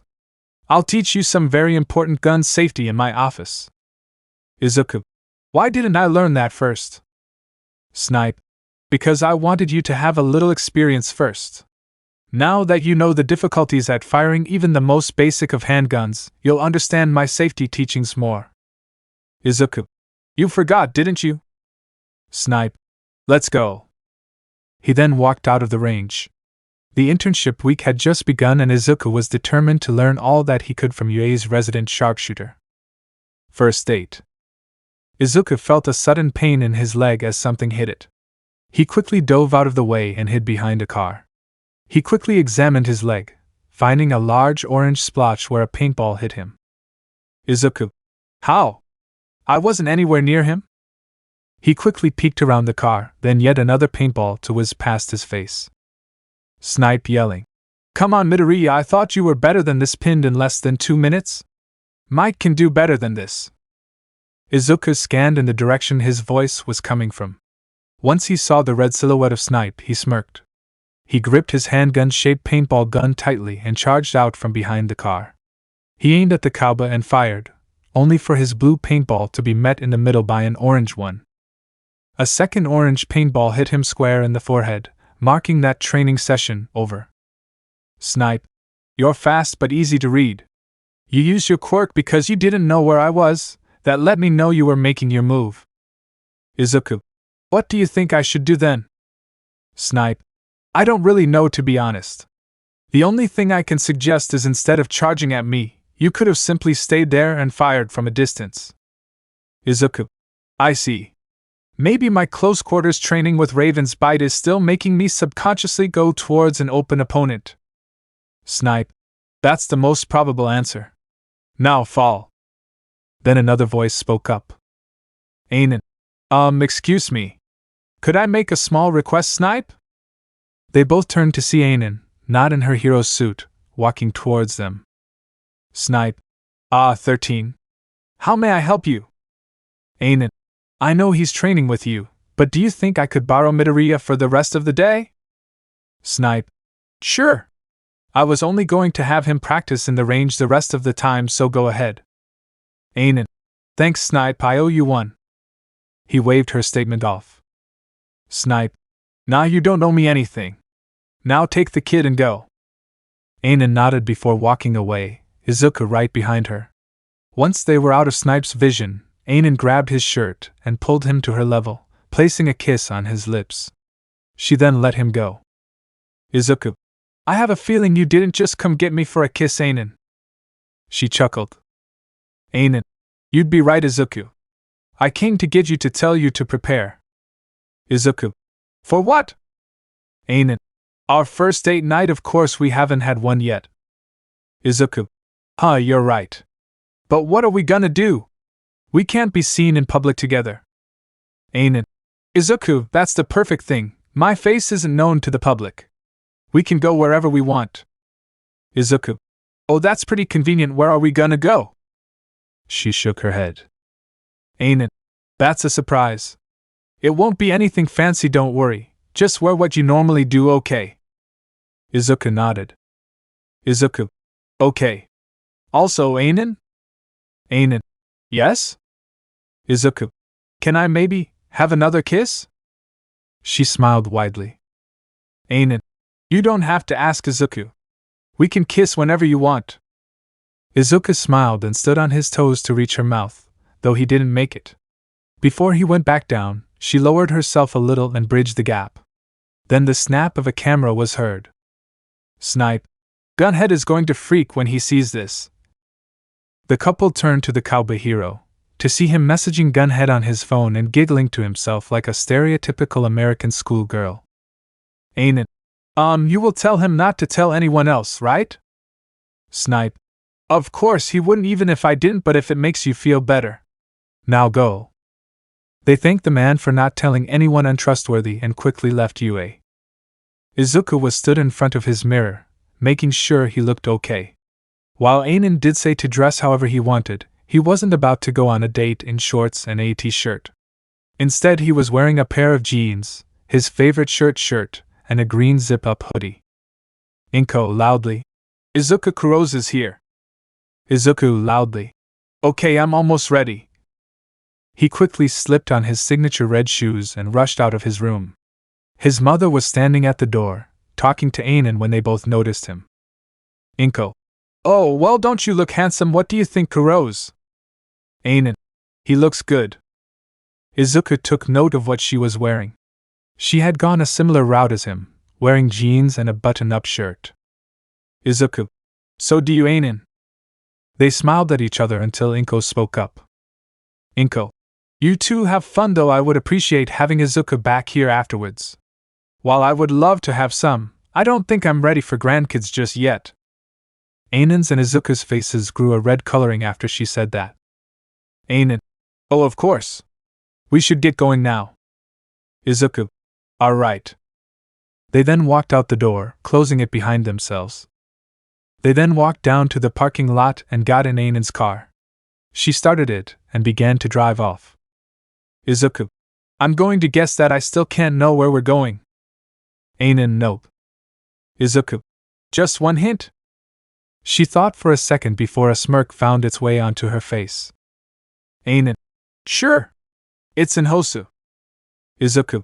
I should have expected that. She then let out a chuckle. She parked the car and they got out. It turns out she had taken him to a rather popular steakhouse restaurant. They walked inside and the host began to talk to them. Host. Welcome to our fine establishment. Do you have a reservation? Anan. It should be under Kurose. He glanced down at his small tablet before smiling and looking back up. Host. Right this way, please. He led them over to a table set for 2 people. Host. A waiter will be with you 2 shortly. He then walked away after leaving a couple menus. The 2 picked them up and started looking through them. Izuku. This place has some good-looking options. Anan. Yeah, it does. Then a woman walked over. Waitress. Hello? Can I start you off with some drinks? Izuku. Just a water, please. Anan. Same for me. She nodded and walked off. Izuku. Anan, thank you for doing this. I wish I could take you out somewhere. Anan. Izuku, I don't care which of us plans this stuff, as long as we get to spend time together, it's enough for me. Izuku. It's the same with me, I just feel bad that I can't help pay for some of this. She placed her hand on his. Anan. Izuku. Once you have a steady income, you can pay for a date. Okay? Izuku smiled and nodded. Izuku. Okay. The waitress then reappeared with 2 glasses of water. Waitress. Have you 2 decided on what you're going to order? Anan. Not yet. Could we just have a couple more minutes? She nodded and walked away. Their first date was underway and both Izuku and Anan were having a good time. They were peaceful, the restaurant was peaceful, and Hosu was peaceful. Hosu. Waitress. Here's your food, you 2. Enjoy. She placed down their orders, both being steaks, and walked away. Anan. It smells so good. Izuku. Yeah. He shifted a little in his seat, making a small clank sound emanate. It was too quiet for anyone but the 2 to hear. Anan. Izuku, did you bring Raven's Bite? Izuku nodded. Izuku. Never go anywhere without it. I know it seems silly, but it helps me feel safer. That, and if it's on me, I can't lose it. She let out a small chuckle. Anan. It's fine, you don't have to explain. I personally think it's a good choice. Now let's dig eye. A scream was heard, then the sound of windows shattering. Before they could look over, what appeared to be a gray version of a Nomu crashed through their table. It turned its head to look at Izuku and lunged. He just barely avoided its attack, which was much faster than he thought it would be. Anan. Izuku, get away! Izuku nodded and leapt away from the Nomu as Anan opened her finger caps and disintegrated the brain. She turned to face the other patrons of the restaurant. Anan yelling. Is everyone okay? A man walked over to her. Ma'am, do you have a license? He pulled out a police badge. Man. Off-duty police officer. She pulled out her hero license. Anan. Off-duty hero. Officer. Good. Sorry to bother you, but I had to make sure. As they were talking, Izuku noticed what seemed to be another gray Nomu creeping out from the kitchen. It looked at Anan and lunged. Izuku yelling, "Anan!"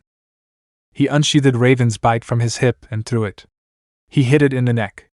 Hearing the beast, Anan pushed the officer away as the now bleeding Noma landed between her and the officer. Izuku rushed to her side. "Anan, thanks for the save." She pulled Raven's bite from its neck and handed it back to him. "Anan, I believe this is yours." He took it and sheathed it once more. "Officer. Kid, as good as you were, you can't have that, it's dangerous." He reached for the hatchet. Izuku. "No, you can have it after this is over." "Officer. Kid, we do." Anan stopped him from reaching for it again. "Anan. He's trained. He knows how to handle it." "Izuku, scan the outdoors, tell me what's going on." Izuku nodded. He faced the front window and let out his scan. A lot of Nomus is what he picked up. Izuku. "Oh no. No. Anan. What is it?" Izuku. "There's at least 24." Anan's eyes widened. "Anan. Oh God. We need to move." Izuku. "Right." With that, they ran out of the restaurant they were in to fully see the destruction. Fire was everywhere. People were either running away or getting trampled by Nomus. Izuku spotted a dead police officer outside and grabbed his handgun and an extra magazine he had in him. Izuku. "These gray ones can't seem to regenerate. And this is all the range I've got." Anan. "That's fine." Suddenly, Izuku's phone buzzed. He peeked at it just to see Yaoyorozu posted her location with no message to the 1A group chat. Izuku. "Hey Anan. In a crisis like this, what would someone just sending you their location mean?"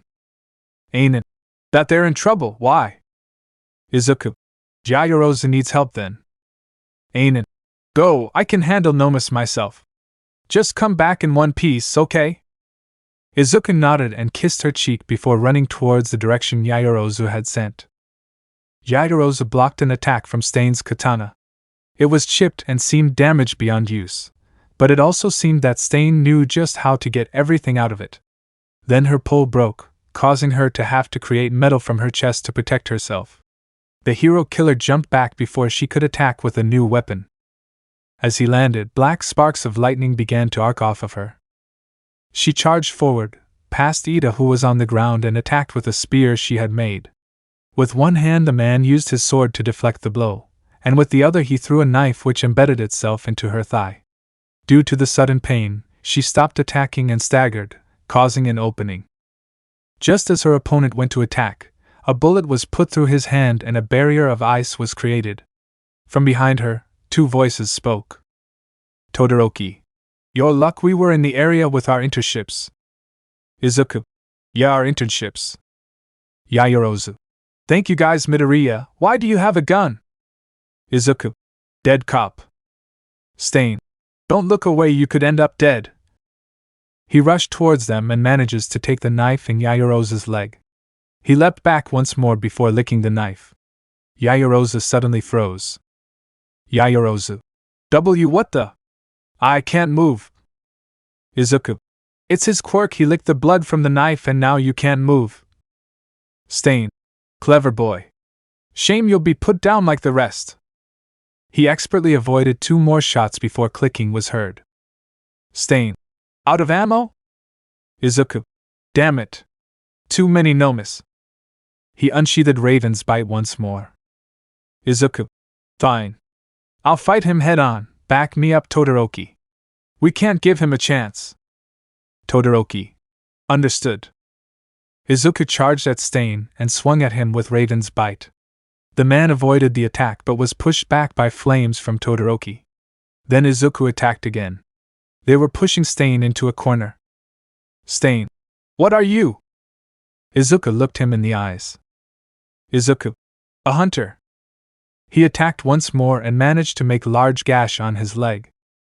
Izuku, yelling, "Now Todoroki!" An ice wall appeared behind Stain and a torrent of flames hit the villain directly. The man then stood again. Yaoyorozu. "Allow us to finish him." In the blink of an eye, 1A's rep and vice rep were in front of the man and delivered blows to his chest and head, finally knocking him out. Hosu aftermath. Izuku was standing by the police car that Stain had been put in. Hosu had quieted down as the attack was dealt with and the Nomus were neutralized. He took out his phone and was about to call Anan when he suddenly heard her walking up to him. Anan, I heard you took down the hero killer. Is that true? Izuku, it wasn't just me.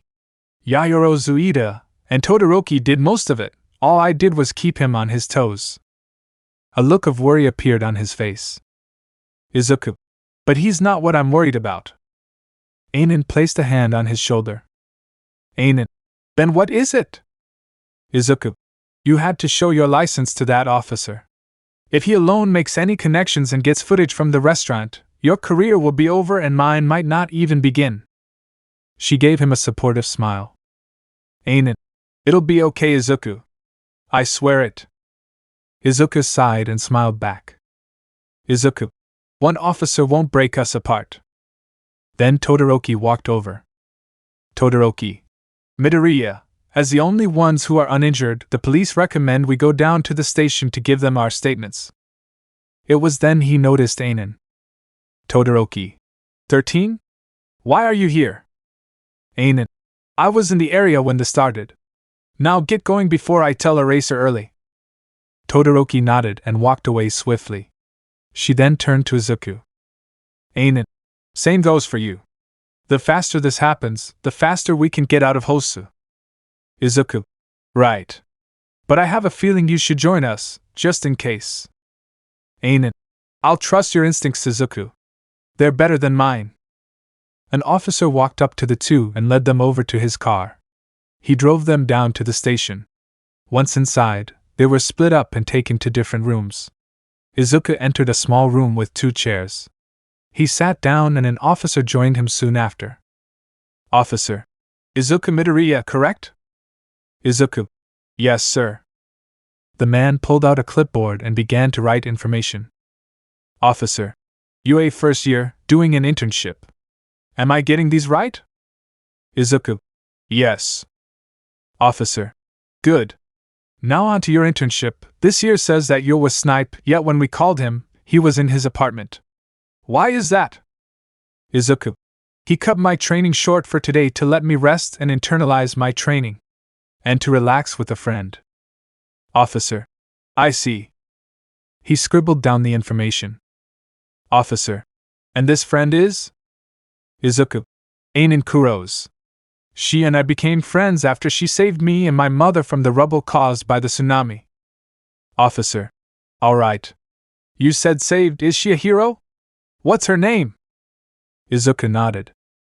Izuku, her hero name is 13. He scribbled some more. Officer, and now for tonight. What happened? Izuku proceeded to give the man all he could remember, obviously leaving out and romantic moments between him and Anan. Officer, and you said that the only injuries you caused Stain are the bullet hole in his hand and the gash on his leg? Izuku nodded. Izuku, that is all. If you investigate the area and several Nomu, you will find the bullets I fired. I apologize for using the weapon of a deceased officer, but I had no other choice. Officer, I'll write that down. And the only use of your quirk was when 13 had ordered you to? Izuku, yes, sir. The man finished writing and stood up. Officer, that'll be all. Thank you for your time. You may leave now. Both Izuku and the officer left the room. Izuku headed towards the lobby, where he found his mother, Anan, and Snipe. When they saw him, Inko ran over and gave him a hug. Inko, oh Izuku, you're okay, right? She let go of him and stepped back a little. Izuku, I am. Not even a scratch on me. Inko, thank goodness. Snipe and Anan walked over as well. Snipe, I took a look at a few of those things, nice aim, kid. He patted Izuku's shoulder. Izuku looked up at him and smiled. Izuku, thanks. Anan then pulled him into a hug, though due to her being a full 6 inches taller, led to Izuku being pulled right into her chest. Anan, you did good. I'm proud of you. Izuku, MMMPH. She looked down to see what she did and released him, just to see he was more red than Stain's scarf. Snipe was barely holding in a laugh when Inko giggled to herself. Anan. Whoops, sorry Izuku. Izuku. It's that fine Anan. She leaned down to his ear. Anan, whispering. Well, maybe I'll do it again, Izuku. She stood back up. Anan. Now let's go, I'm starving. The group then left the police station and left the Hosu incident behind them. Gifts. It had been a couple days since the Hosu incident. The police had decided that as the first hero to appear, that Endeavor would get the credit for taking down the hero killer. Now, Izuku was working out in his room while waiting for school to start back up. While the internships had ended, the school wanted to give the students time to heal from any injuries from their internships. Suddenly, there was a knock on his door. Izuku, come in. The doorknob twisted and the door opened to reveal it was Anan. Izuku stood up from the push-up position he was in as Anan closed the door. Izuku. Anan, I didn't expect you to visit so soon. She walked over to him. Izuku. Anan?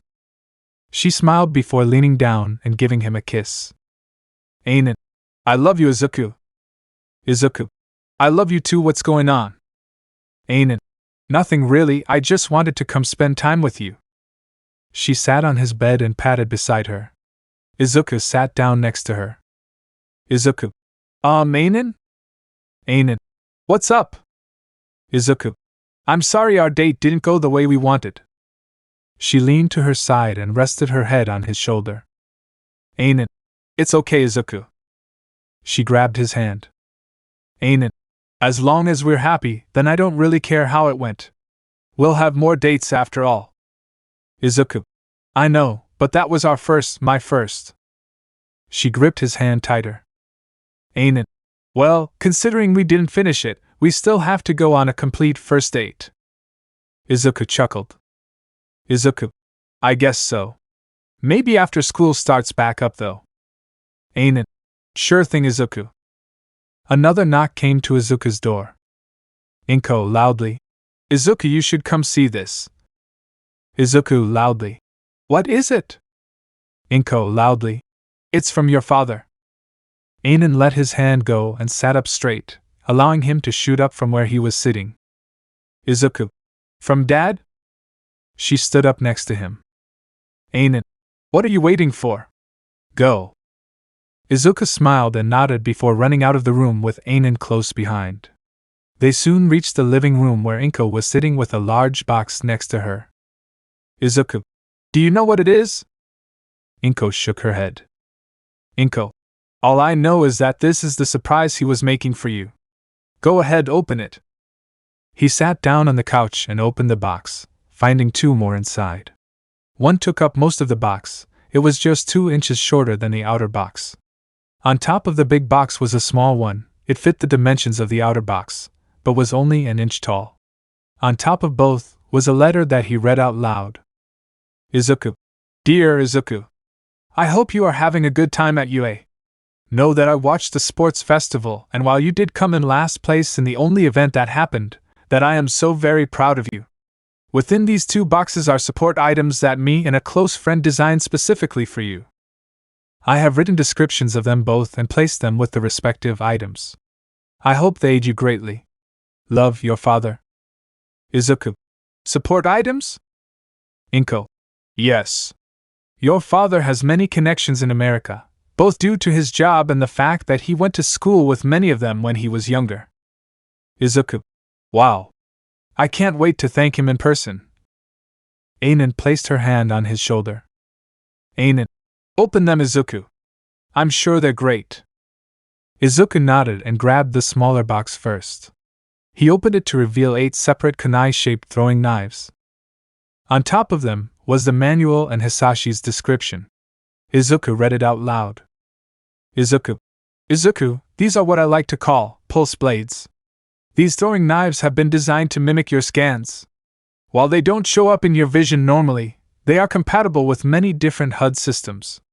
They have precise trackers on them and will show up on HUDs, so you shouldn't have to worry about losing them. Anan. So a long-range scan? Izuku. Seems like it. He picked up one of the blades. Izuku. Though it looks like my costume will need an upgrade before I can use them. Anan. I can help send something in. It won't be done instantly, but it'll be done quicker than if you did it when UA opens back up. Izuku looked up and smiled. Izuku. Thanks, Anan. She smiled back and patted his shoulder. Anan. What about the other one? Izuku. Oh, right. He put the blade he picked up back with the others and turned his attention to the bigger box. He opened it to reveal styrofoam blocks. He pulled out the first one and got a glimpse of what was inside. Getting more excited, he pulled out a large, robotic bird and the description letter. Izuku. This is what made this surprise take so long. This is the Augmented Recon Transportable User-Friendly Raven, or ARTUR for short. It is able to fly both autonomously or by remote control. Its vision can be viewed on many different HUD systems. If the HUD it's connected to is taken offline or stops transmitting to it, it's programmed to return to a home base. It also has some miniature flares and a single stun grenade to ward off attacks. Enjoy. Inko. A robot bird. Well, it's not the weirdest thing he's made, that's for sure. Izuku smiled widely. With these new items, he now stood on equal footing with his classmates. Now he just needed a better costume to use them. First day back. UA had opened back up and classes had picked up where they left off. Class 1A was sitting in their seats, awaiting All Might to start their final class of the day, Heroics. As they did, Izuku felt his phone buzz. He noticed it was a message from Anan and opened it. Anan, your new suit got delivered just a few minutes ago. Hope it's in time. Love you? Izuku, All Might isn't even here yet, so it's just on time. Love you too. He then put his phone away. Just as he did, the door swung open revealing All Might. He proceeded to walk into the room and over to the podium. All Might. Welcome back. I hope you all learned something valuable during your internships. Everyone took a quick glance at Bakugo, whose hair was styled in a comb-over. Bakugo, yelling. It won't go back. It suddenly puffed back into its usual spiky nature. All Might then cleared his throat to get their attention back. All Might. Now that you've all learned, we must see just how you've changed. He pressed the button to bring out their costumes. All Might. Get changed and meet me at Ground Gamma, I'll explain more there. Young Midoriya, where is your case? Izuku. My suit got a few changes and upgrades. It should be here soon. As if on cue, the case slid into place. All Might. I see. I shall be going now. With that he rushed out of the room. The students stood from their desks, grabbed their cases, and left to get changed. All Might stood at the edge of the observation platform and watched as the class walked out of the hallway minus Izuku. Ida. Midoriya's new costume is a bit more complicated than last time, sir. It might take an extra minute or two. All Might. How so? Bakugo. From what he told me, his old man sent him a couple support items. All Might.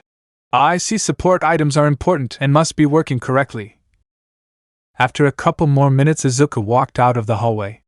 His costume was significantly different. While the base was the same, he traded the skull helmet for a more traditional helmet. Gone were the feathers, in their place were pouches. The color scheme had changed from blue and white to more muted colors such as brown, black, and a dark green. On his right arm, Artur was perched, and a pulse blade was held in his left hand. On his right hip was an RE-45 while Raven's bite was on his left. Izuku. Sorry about the wait. Syncing Artur and the puck's blades to my HUD took a bit longer than I thought. All Might. Nonsense, young Midoriya, as long as they're working correctly. Izuku then fully joined the group and they all turned back to face All Might. All Might.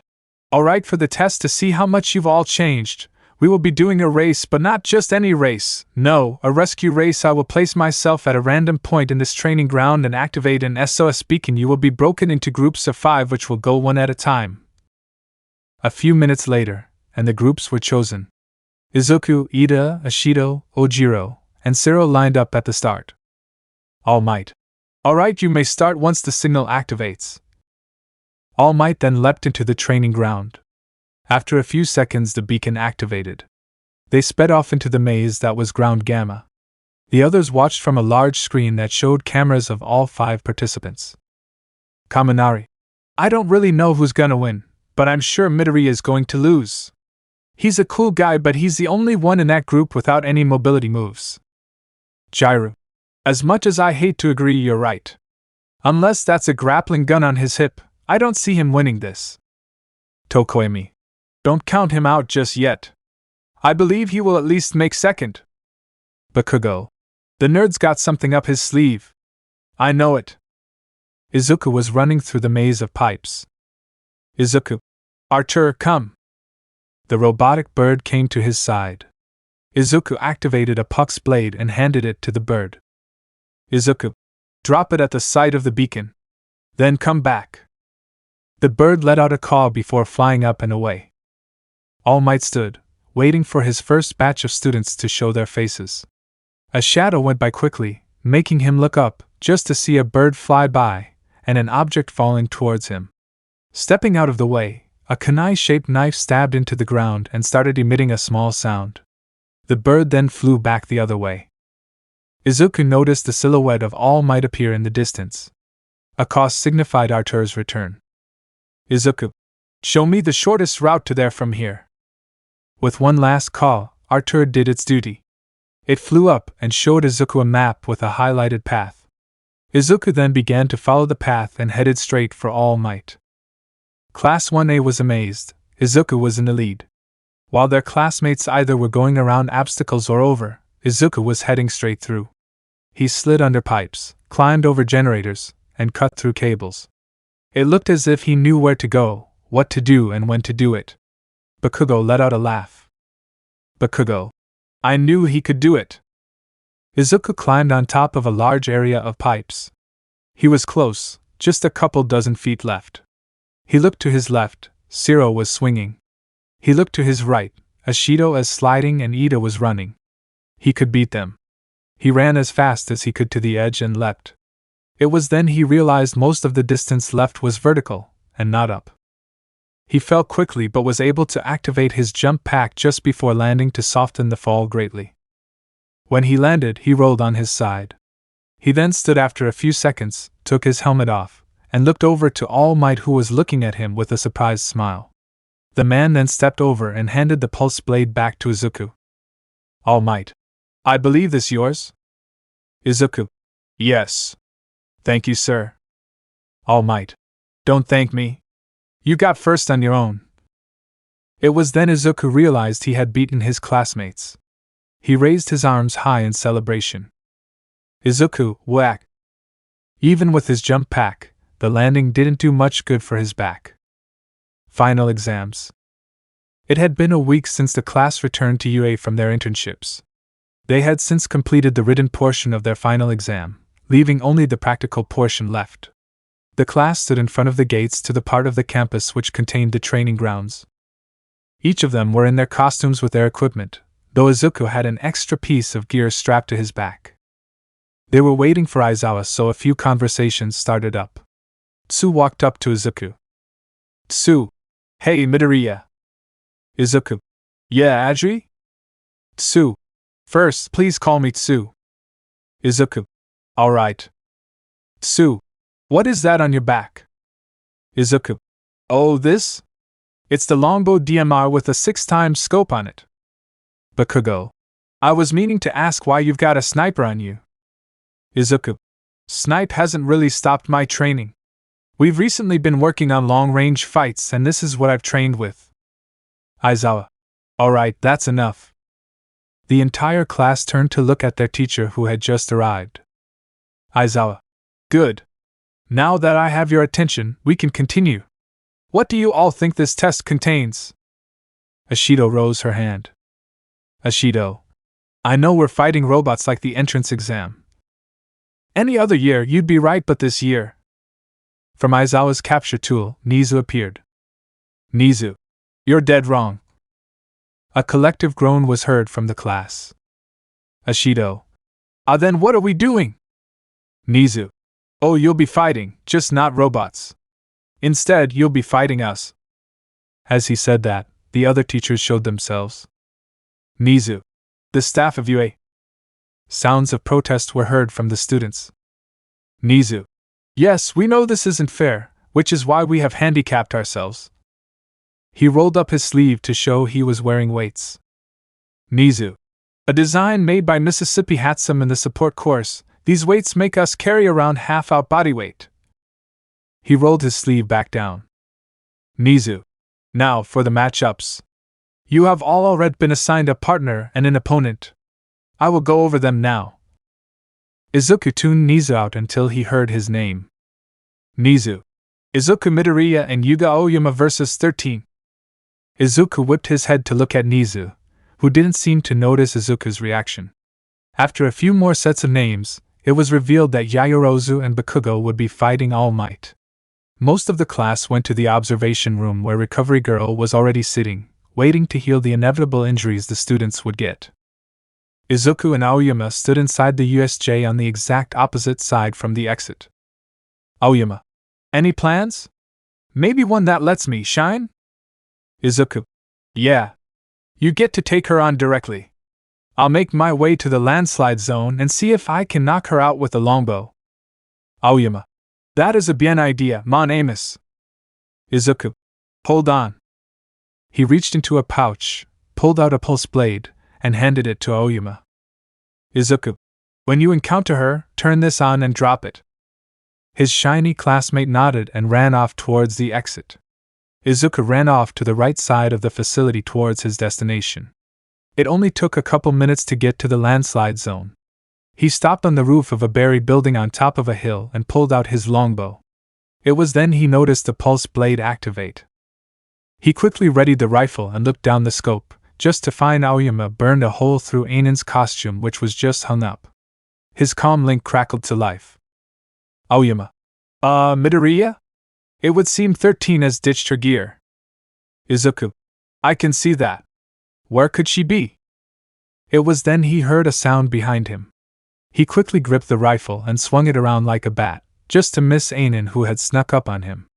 She opened a couple finger caps and disintegrated most of the gun while rushing Izuku. She tackled him and they both began to tumble down the hill. Once they reached the bottom, he was on his stomach and Anan had him pinned down. She reached under his helmet, took out the comm link, and spoke into it. Anan, better come help your little buddy, hero. She then disintegrated it. Izuku, and when did you become so good at combat? Anan, I never got rusty. I may be a rescue hero, but you never know what might happen in the field. Izuku, you're right. You never do. Yelling Archer. Anan, what? Suddenly the mechanical bird slammed into the back of her head, making her grip loosen. Izuku used the opportunity to roll, making her fall and freeing him completely. He quickly stood and unsheathed Raven's bite. She stood a few feet from him. Izuku, what now? I'm free and I've got backup on the way.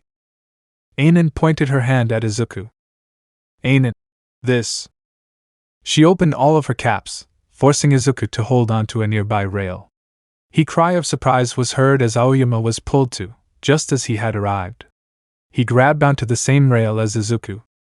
Izuku, damn it, I don't know how we're getting out of this one. Aoyama, I do. You two are friends, no? Izuku nodded. Aoyama, then let go. She wouldn't risk hurting you. Izuku thought for a moment. Izuku, yeah, you're right, thanks Aoyama. Aoyama, au revoir mon Amos. Izuku let go and was sucked towards Anan. The sudden action caused her to panic and close her caps, giving him the opportunity to tackle her and put a pair of handcuffs on her. Izuku, we win. Invitation. Izuku was sitting in the living room of the apartment, just relaxing. Considering every course had done their finals at the same time, the students were given a small break so all the tests could be graded. He was watching the news. The anchor sipped her coffee, moved on to the next subject. Anchor. In other news, a group of mercenaries have recently been aiding forces opposing the UN. Not Moo. Izuku became distracted as a knock was heard at the door. Izuku coming. He looked back to the TV to turn it off, catching a glimpse of what looked to be a symbol the mercenaries use, though he turned it off too fast to get a good look. He stood up and went to answer the door, finding Anan standing on the other side. Izuku. Anan, come on in. She nodded and hugged him before stepping inside. He closed the door and followed her further in. Inko walked into the main area as they did. Inko. Oh, it's just you, Anan. We should get you a spare key at some point. Did you need anything? Would you like some tea? Anan shook her head. Anan. No thanks, I'm not staying long. I just needed to talk to you two about something. Inko nodded and gestured towards the dining table. Inko. Sit, let's talk.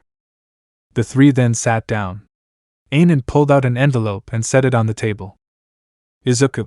This what you wanted to talk about? Anan. Yes. As you two may know, I am the leading rescue hero in Japan. I am also within the top 15 rescue heroes in the world. Which leads me to this. She reached into the envelope and pulled out 2 plane tickets. Anan. I have been invited to this year's I-Expo on I-Island. Due to being the only candidate not busy due to international conflict. I was also granted the opportunity to bring a +1. Inko. And you want Izuku to be that +1? Anan nodded. Anan. Yes. If you're okay with that. Inko chuckled and nodded. Inko. Sure. The only place more secure than I-Island is Tartarus. Plus, if anything did happen, the island is covered in capable people, including you. I would feel better if Izuku was able to take at least one of the many firearms he's trained with. Anan. Well, the thing is, I-Island is much like UA. Quirks are free use there as long as you don't hurt anybody, meaning he would also be allowed to bring any gear with him too. Inko smiled. Inko. Well then. When do you two leave? Anan chuckled and scratched her head. Anan. Tomorrow. The tickets just arrived today. Izuku. Either way, it sounds fun. I'm excited. Anan turned to face him and smiled. Anan. I'm glad. She then stood. Anan. I need to go pack now and get someone to run the USJ while I'm gone. Inko. Hold on. Anan. She saw Inko holding the invitation letter and reading it. Inko. This says there's going to be a dance of some kind. Anan. Oh. Does it now? Inko chuckled. Inko. Go. I'll make sure Izuku is ready. Anan nodded and walked back to the door. Izuku followed her, and they spoke. Izuku. See you tomorrow? She nodded. Anan. Yeah. Bright and early. She bent down slightly and gave him a kiss. Anan. Love you. Izuku. Love you too. Bye. Anan. Bye.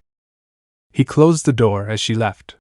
He then walked back out to where his mother was. Inko. You excited, Izuku? Izuku smiled wide and nodded. Izuku. Definitely. I just don't know what to wear to that dance. Inko stood up. Inko. I know just the thing. She went to her room and came back a minute later, holding a hanger with a bag over it. Inko. It was your grandfather's tux. I'm sure you'll look great in it now. Let's get you packed. Inko. Do you have everything? Extra socks, tissues? Extra UND. Izuku. Yes, Mom. Inko smiled. Inko. Just making sure. Raven's bite is in your luggage, right? Izuku nodded. Izuku. Yeah. Inko. Good, now go. Izuku. Right. He opened the car door and stepped out. He looked up to see the full size of the airport. Izuku. Wow. Anan. Hey. Izuku turned and jogged over to her. Anan. Ready? Izuku. Yes. Anan. Then let's go. I-Island PT-1. Izuku looked up from his phone and looked out of the window. At first all he could see was a cloud, but it soon passed, revealing the large campus of I-Island. Izuku's eyes studied the man-made land and eventually landed on the large central tower. Izuku. Anan. The island. He heard as his girlfriend shifted and leaned towards the window. Anan. Wow, it's a lot prettier than the pictures. Izuku. Yeah. The invite said the dance thing is in the central tower, right? Anan nodded. Anan. They have a ballroom for celebrations of breakthroughs and charity events. This is the first time I-Expo will use it. Izuku. Interesting. Nerd? A familiar voice was heard. Izuku whipped his head around to see Bakugo across from them. They had miraculously not seen nor heard each other until now. Izuku. Kaken? Why are you here? Bakugo. I was invited for being the first-year representative. You. Izuku gestured to Anan. Izuku. Anan got an invitation and a +1. That's me. Bakugo nodded. Bakugo. I heard Dunce Face and the perv got jobs at a cafe on the island. Anan. Who? Izuku. Kaminari and Mineta. Izuku then noticed Kirishima was asleep in the seat next to Bakugo. Izuku. Your +1? Bakugo looked behind him, and then back to Izuku. Bakugo. Yeah. He was too excited to sleep last night, so he's been asleep this whole damn flight. Just then the intercom crackled to life. Pilot. Attention passengers, this is the pilot speaking. We will be landing on the I-Island airstrip within 5 minutes. Fasten your seat belts and prepare for landing. The seatbelt light came on and the three sat back in their seats. Izuku and Anan stepped through the metal detectors, grabbed their luggage from the conveyor belt, and walked up to the security guard. Guard 1. Passes?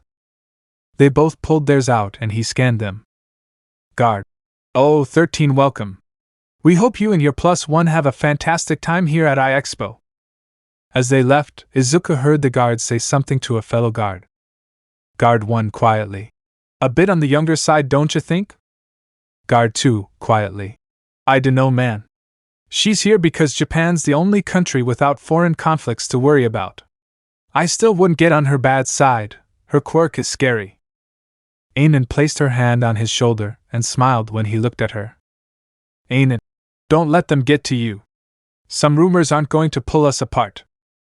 Izuku nodded. Izuku. I know. I would just prefer if I-Expo wasn't the place we get exposed. He then stopped. Anan turned to look at him, just to see him looking out in the distance. She followed his gaze to find an odd sight. Anan. Isn't that? Izuku. Yaoyorozu and All Might. Anan. They could have come separately. Izuku. No, they're walking like we are. He looked at the ground and noticed their footsteps which led past him and Anan and back towards security, all while staying right next to each other. Izuku. And for as long as we have. They came together. Anan. It's not like we can judge them though. Izuku. Yeah. But they're better at hiding whatever they've got going on than us. I never saw anything indicating they knew each other. Just then a man bumped into them. Oh, my apologies. I wasn't looking at where I was going. Izuku. It's alright. An honest accident. The man walked away, though Izuku swore he saw a tattoo of a familiar image, but he couldn't remember where he'd seen it from. Anan. I think we should drop our stuff off at the hotel first. Izuku. Yeah. Oh, and didn't the invite want any heroes or potential hero students to wear their costumes? Anan. Yes, which is also why we're going to change when we get there. Now let's go. Anan grabbed Izuku's wrist and the two began jogging to their hotel. Their time on I-Island had just begun. I-Island PT2. Izuku and Anan had made it to their hotel within a few minutes. They had checked in and went to their room, finding a rather nice hotel room. Anan brought one detail to Izuku's attention. Anan. 2 beds. Looks like you're safe from me tonight, Izuku. Izuku went red, which earned a laugh from Anan. Anan. Kidding. She placed her luggage on the bed she was claiming and Izuku did the same with the other. Before he began to unpack, however, he looked out the window to see a great view. They were on the 3rd highest floor of the hotel, which gave them a bird's eye view of the part of the island the window was facing. Izuku. At least we have a good view. Anan stepped over to look at it. From their room they could see much of the greenery around the section they were in along with the artificial lake close by. Anan. Yeah, we do. Wonder how deep that water is. Izuku. We could ask. Anan chuckled. Anan. Maybe. Now we need to get unpacked and explore, wouldn't you say? Izuku smiled and nodded. Anan. Just be sure not to peek when I change into my costume. Another round of blushing and slight laughter later, and they began unpacking. Anan and Izuku stepped out of the hotel, now in their costumes. While Anan would obviously be recognized more than Izuku would, his involvement in the Hosu incident had given him the slightest amounts of fame. It's not every day a group of high schoolers beat an experienced serial killer with multiple heroes within his list of victims after all. They had both opted to wear their respective helmets and masks as Izuku was still a bit afraid of too many connections being made.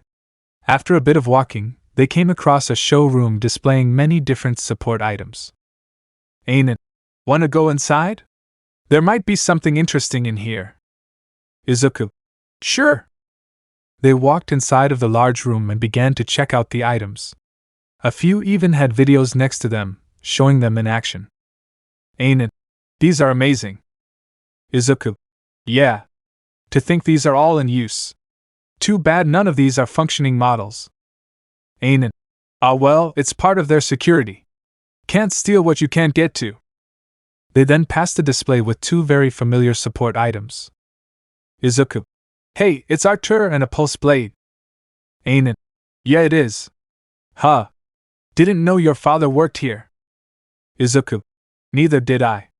Maybe we can find him? Anan. Yeah, let's do it. As long as you're with me, we should be free to go anywhere on the island. As they left the room, they noticed Uraraka, Tsu, and Jiro walking in, though the group didn't seem to notice them. Izuku. Weird. I understand Bakugo and Kirishima being here, but how did those three get here before the public showings? Anan. I don't know. The couple continued on, eventually finding their way to the main section of I-Island where all the scientists and support developers worked. On their way they noticed Kaminari and Mineta working at a cafe and Todoroki participating in some sort of time challenge game. As they walked up to the main doors of the developmental building, a security guard stopped them. Guard. Halt, I'm sorry, but guests aren't allowed inside at this time. Please, Turk. It's alright, Mr. Thorne, 13 and her +1 are more than welcome. The three looked to see a man with light brown hair, glasses, and wearing a lab coat walk out of the building.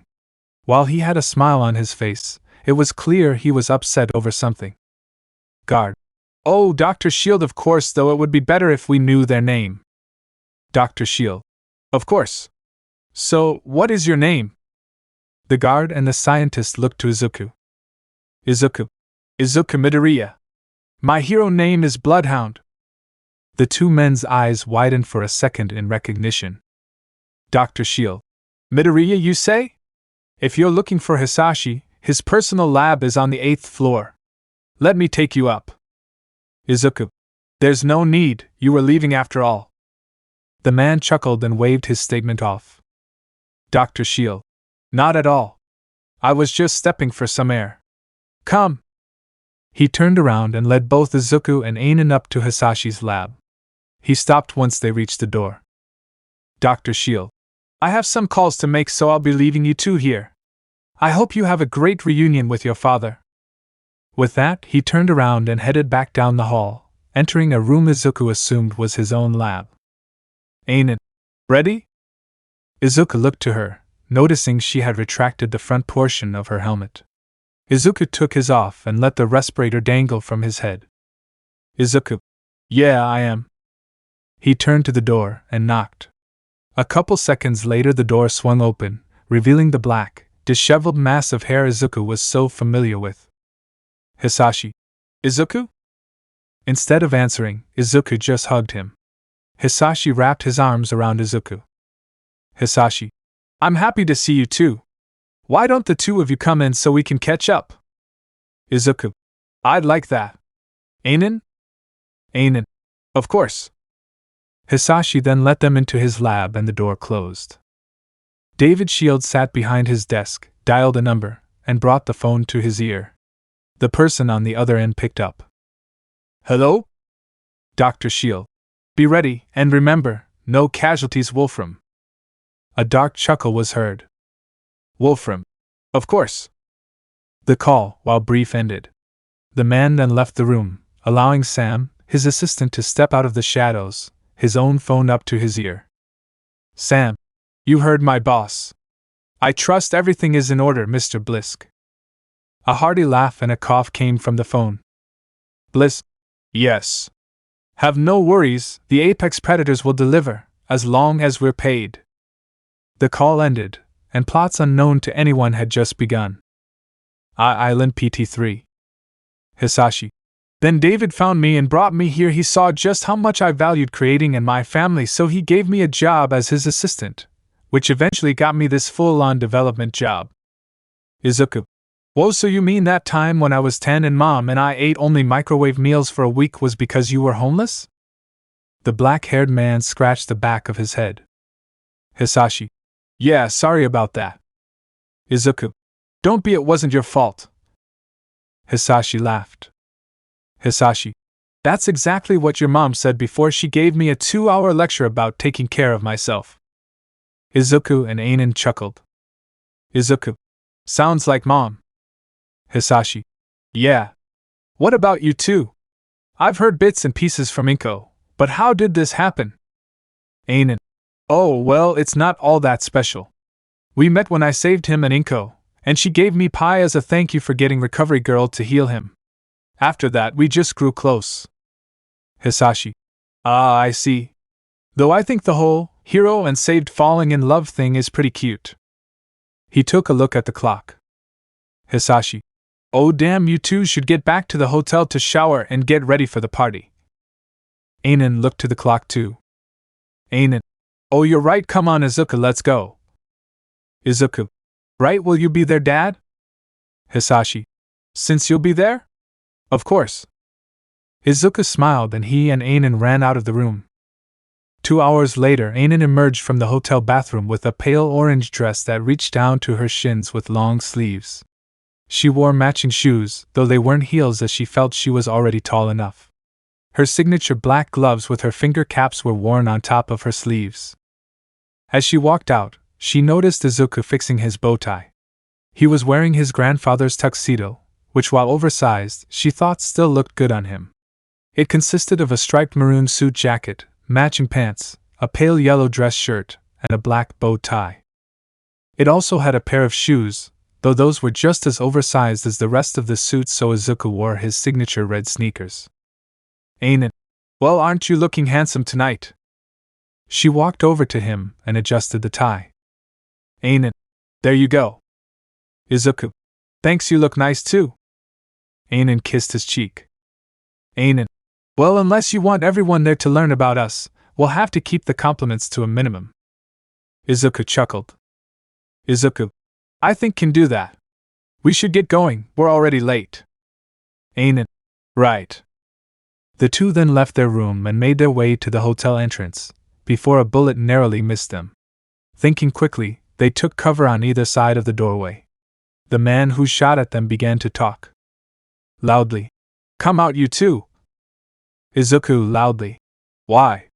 All Might is here, he'll get to you soon enough. The man laughed. Loudly. Too bad he's stuck at the party. Anan loudly. He'll get free eventually. Loudly. Don't be so sure. He's been captured using an island security measure. Izuku. Damn. That means these guys have control of the island. Anan. I know. Izuku, if we take him out, can you use his gun? Izuku. Probably, but we shouldn't rely on my accuracy with it. Anan. Alright. I have a plan. Izuku. What is it? Anan. We take him out and gear up. After we can make our way to the tower to help the hostages there, including All Might. Izuku. Sounds good. How are we getting rid of this guy? Anan. Easy, use my quirk as a shield. Izuku. Alright. Anan loudly. We're coming out. Loudly, good. Izuku and Anan nodded to each other. Anan rounded the corner first, raised an arm and opened the caps. Izuku followed and they began to charge the man. yelling, "Stay back." He began to fire at them, but the bullets were just pulled in by Anan's quirk and turned to dust. They quickly reached him. Anan closed her caps and Izuku tackled him. Izuku managed to wrestle the gun out of the man's hands and knock him out using the stock. "Anan, good job. Can you use it?" Izuku nodded. "Izuku, it's an R301, I can use it." "Anan, good. Let's get inside and get changed." She began to turn around. Izuku, "No, we can't." "Anan, why not?" Izuku, "They have control of the security system." Anan thought for a second. "Anan, that means they'll see anything that happens with the hotel rooms." Izuku, "And considering everyone else is at the party, they'd know it's us and tighten security. We need to do this as we are." Anan, "Right. Well, I'm not doing this in a dress, so I'm taking this guy's pants." Izuku nodded. Izuku, "I'll keep watch." She nodded and quickly took the man's pants before going inside to change. As she was gone, Izuku examined the uniform of the man. On the back he found a logo. Izuku, "What the?" It was then Izuku recognized it. He had seen a portion of it on TV, and a man from earlier that day had it tattooed on his shoulder. This was one of the mercenaries from a group that was fighting in multiple global conflicts. Anan then reappeared. "Anan, hey, I recognize that. Those guys are the reason I was the one invited." Izuku, "How so?" Izuku, "I'm the 11th ranked rescue specialist in the world. The other 10 are busy because of these guys. So busy that they couldn't come." Izuku, "Which means we're 2 people." Anan, "Going against a group prepared for war who are in control of the most technologically advanced island. Ready?" Izuku, "As I'll ever be." He took the 2 extra magazines the mercenary had on him. Anan, "Let's do this." Island PT-4. In the banquet hall, All Might laid on the ground, bound by bright blue restraints. He could easily break out, but he knew the other guests wouldn't be safe if he did. Most were in the room, but no one knew how many were in other places. The second his escape became known, there would be no stopping their executions. He looked around until he spotted something. Yaoyorozu and a few other students were above the hall. He saw Jiraiya plug her jacks into the floor. All Might, whispering, "I cannot free myself without risking the lives of everyone else here. I apologize, but you must be the ones to take back control of the island." He watched as his message was relayed to the others up top, and they took off. As they did, 2 men walked into the room. One he recognized as the villain who took control, Wolfram, but the other was a mystery to him. He looked to be a middle-aged man with auburn hair. He wore a white uniform covered in pouches with holsters on either thigh, each holding a handgun. On his back was what All Might remembered as being called a car. "Wolfram, it is nice to have such famous backup. The apex predators are doing great at filling in our gaps." Bliss, "Yeah, well, that's what we're being paid to do. Fill in and keep you lot in line. That, and we're here to pick up a second payment." Wolfram chuckled. Wolfram, "Well, with how much you're helping, you deserve it." Bliss nodded and left through another door as Wolfram turned around and went back the eye they came. "All Might, the apex predators? What are those mercenaries doing here? Most gear here is fine-tuned for certain quirks and heroes. I just hope the kids are okay." Izuku and Anan finished clearing yet another room. They had found their way to the developmental building they had visited earlier that day and were going from room to room, taking out guards as quiet as possible. They made it to the office Dr. Shield shared with his assistant, Sam, when they heard voices coming their way from down the hall. Thinking quickly, they hid in the closet in the office. As the voices got closer, they realized they recognized one. "Dr. Shield. I know, I just need to grab my pass before we get it." Wolfram. "Good. Now let's hurry up and get this over with. Won't be too long before All Might realizes we're bluffing." Izuku and Anan shared a look of disbelief. David Shield was behind all of this, and didn't even realize people were in real danger. Izuku was about to step out of their hiding spot when Anan stopped him and shook her head. The 2 men quickly got what they came for and left, allowing the 2 heroes to come out. Izuku turned to High Companion. Izuku, why'd you stop me? Anan, because you could have gotten Dr. Shield killed. That villain is dangerous, and we don't know his quirk. Popping out like that could have scared him into killing. Izuku sighed and nodded. Izuku, I guess you're right. Sorry. He received a hug. Anan, don't be. Anyone in your class would have done the same. She let him go. Anan, now we should follow them. Izuku nodded and they left, tailing the two men. It had been nearly half an hour and few students had made it to the top of the main tower. Uraraka was getting ready to make Yaoyorozu and David Shield's daughter, Melissa, weightless so they could reach the final floor and get to the control panel. Just before she could, however, a bullet was sent through her leg. The students looked over to the roof entrance to see a mercenary had found them and shot at them. Crackles from Bakugo could be heard, but before he could take off, Anan emerged from the door and tackled the man. Izuku followed close behind, firing a wingman down the stairwell. After closing the door and knocking out the mercenary, the two rushed over to the group of students. They had seen better days. Izuku was missing the jacket to his tux, the pants had a long gash down the right leg, and one of his shirt sleeves had been torn off, though the bow tie looked as if it hadn't been touched. Anan's dress looked burned and several gashes could be seen. The pant legs of the pants she took were ripped from the knee down. One of her gloves had been all but destroyed, leaving only the caps. Yaoyorozu. Midoriya, 13, where were you two? Izuku. We were late and got ambushed by one of the mercenaries outside the hotel. We have information on what's happening. Bakugo. Out with it. The two nodded. Anan. David Shield knew about this. He might have even arranged it. Melissa gasped and stepped back. Melissa. But he wouldn't. Anan. Sadly, he's unaware that these are real villains. I doubt he even knows these are real mercenaries. Uraraka. Mercenaries? Izuku nodded. Izuku. The apex predators. The ones that have been all over international news. A clapping sound could be heard behind them. Quickly turning around, they saw a man with auburn hair and a white uniform slowly walking towards them. Bliss. So smart. Must be why you're in UA. One of my top men used to go there. I'm sure you'd love to meet her. Unfortunately, you won't get the chance, especially because of the new toy dear old Sammy boy gave me. He brought his wrist up near his face and tapped a few buttons on what looked to be a smart watch. Izuku. You guys should go to the security hub. We'll stay and fight. Yaoyorozu and Melissa nodded. Uraraka made them weightless and Yaoyorozu activated her strength quirk, leaping into the air with Melissa. As that happened, Blisk finished and a robotic voice blared from every pace speaker in the vicinity. Announcer. Prepare for Titanfall. Bliss. It's been nice knowing ya. As he finished talking, a large, metallic object landed behind him. As the dust settled, Izuku, Anan, and Bakugo watched as Blisk was picked up by a large metal hand and placed into a cockpit. It closed, and the giant metal mech stood up. One word on its chassis revealed its name. Ligan. Pilot on board.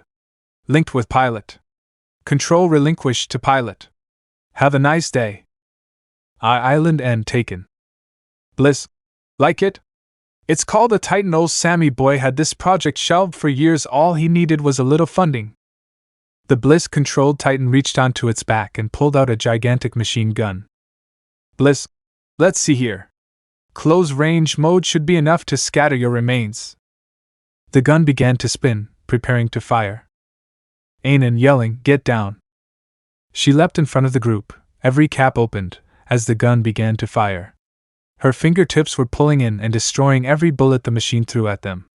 Bakugo launched himself into the air and towards the Titan, keeping himself out of Anan's black hole pull as he did so. Bakugo, yelling, Die! He landed an explosion, just for a blue barrier to appear along the chassis surface.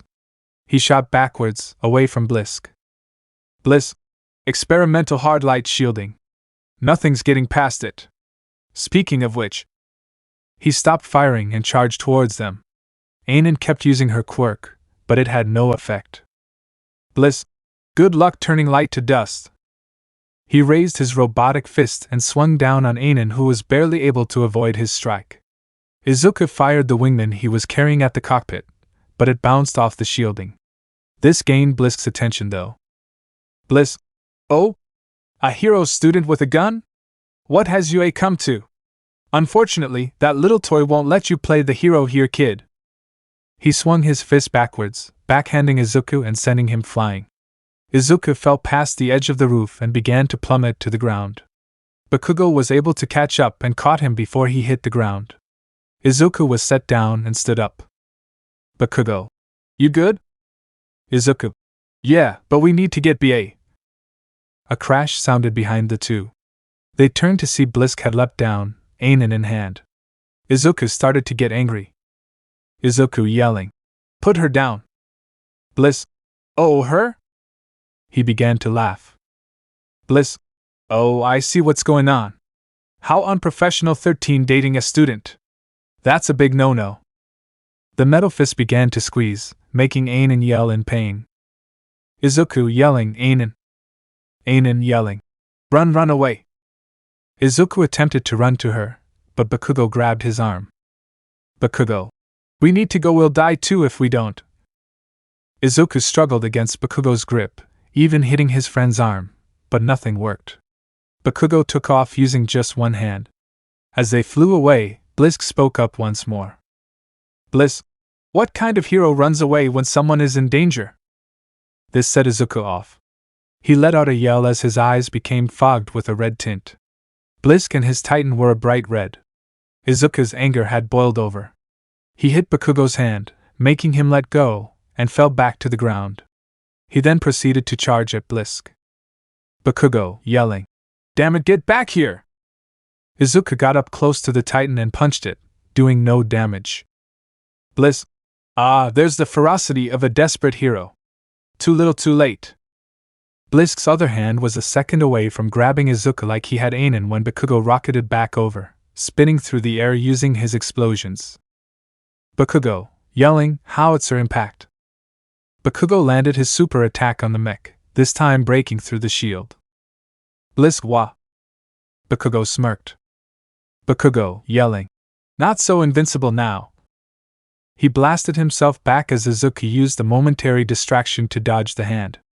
Bakugo proceeded to target the hand that held Anan, blowing the wrist of the mech off, freeing her. Blisk. Damn it. Fine then. The Titan activated a set of thrusters and dashed backwards. As it did, the AI voice appeared again. Legion. Smart core activated. Blisk pulled out the gun again and began to fire. Anan, now free, attempted to destroy the bullets once more, but they curved around her quirk, going for Izuku and Bakugo. Izuku dived behind a piece of debris that had fallen from the roof. Bakugo was flying around non-stop to avoid the bullets. After several seconds, another piece of the tower fell where they were fighting, this one breaking apart and covering the area in a thick dust. Blisk. You know. This is the most trouble I've dealt with. It's almost sad that it has to end. Izuku heard Anan scream as he watched the silhouette of the Titan dash through the smoke, and then begin to float.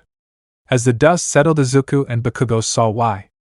A large cargo helicopter had appeared far above the island and had its hook attached to the Titan, which was now being lifted up. In its remaining hand was an unconscious Anan. Blisk was stood on top of his Titan, one arm holding onto the hook cable. Blisk loudly. You fought well, you two. I look forward to seeing both of you in the future. He pulled two objects out of one of his pouches and threw them down, both landing in front of Izuku and Bakugo. They were cards with the logo of the Apex Predator's logo on them. It was then they both noticed there was easily over 50 identical cargo helicopters, each carrying a Titan, some carrying two. Izuku fell to his knees as the Predators flew away, their mission completed. In the distance, the faint sound of two people yelling plus ultra could be heard, but all Izuku and Bakugo could focus on was their failure. Return. It had been 3 days since the attack on I-Island. 3 days since the heroes won. 3 days since Anan was taken. Izuku along with the rest of the students were being held in a hospital near UA. Due to the attack, the summer training camp was being delayed for an extra week. While the police and staff were able to talk to and get statements from the members of 1A that were on the island, neither Bakugo or Izuku spoke a word. It was well known from security feeds that they had been there when Anan was taken, but no one knew just how badly they had failed in their minds. Most of the time Izuku would lay awake, watching TV or be up shadowboxing. Bakugo wasn't as active, mostly staying in his bed and occasionally letting off sparks.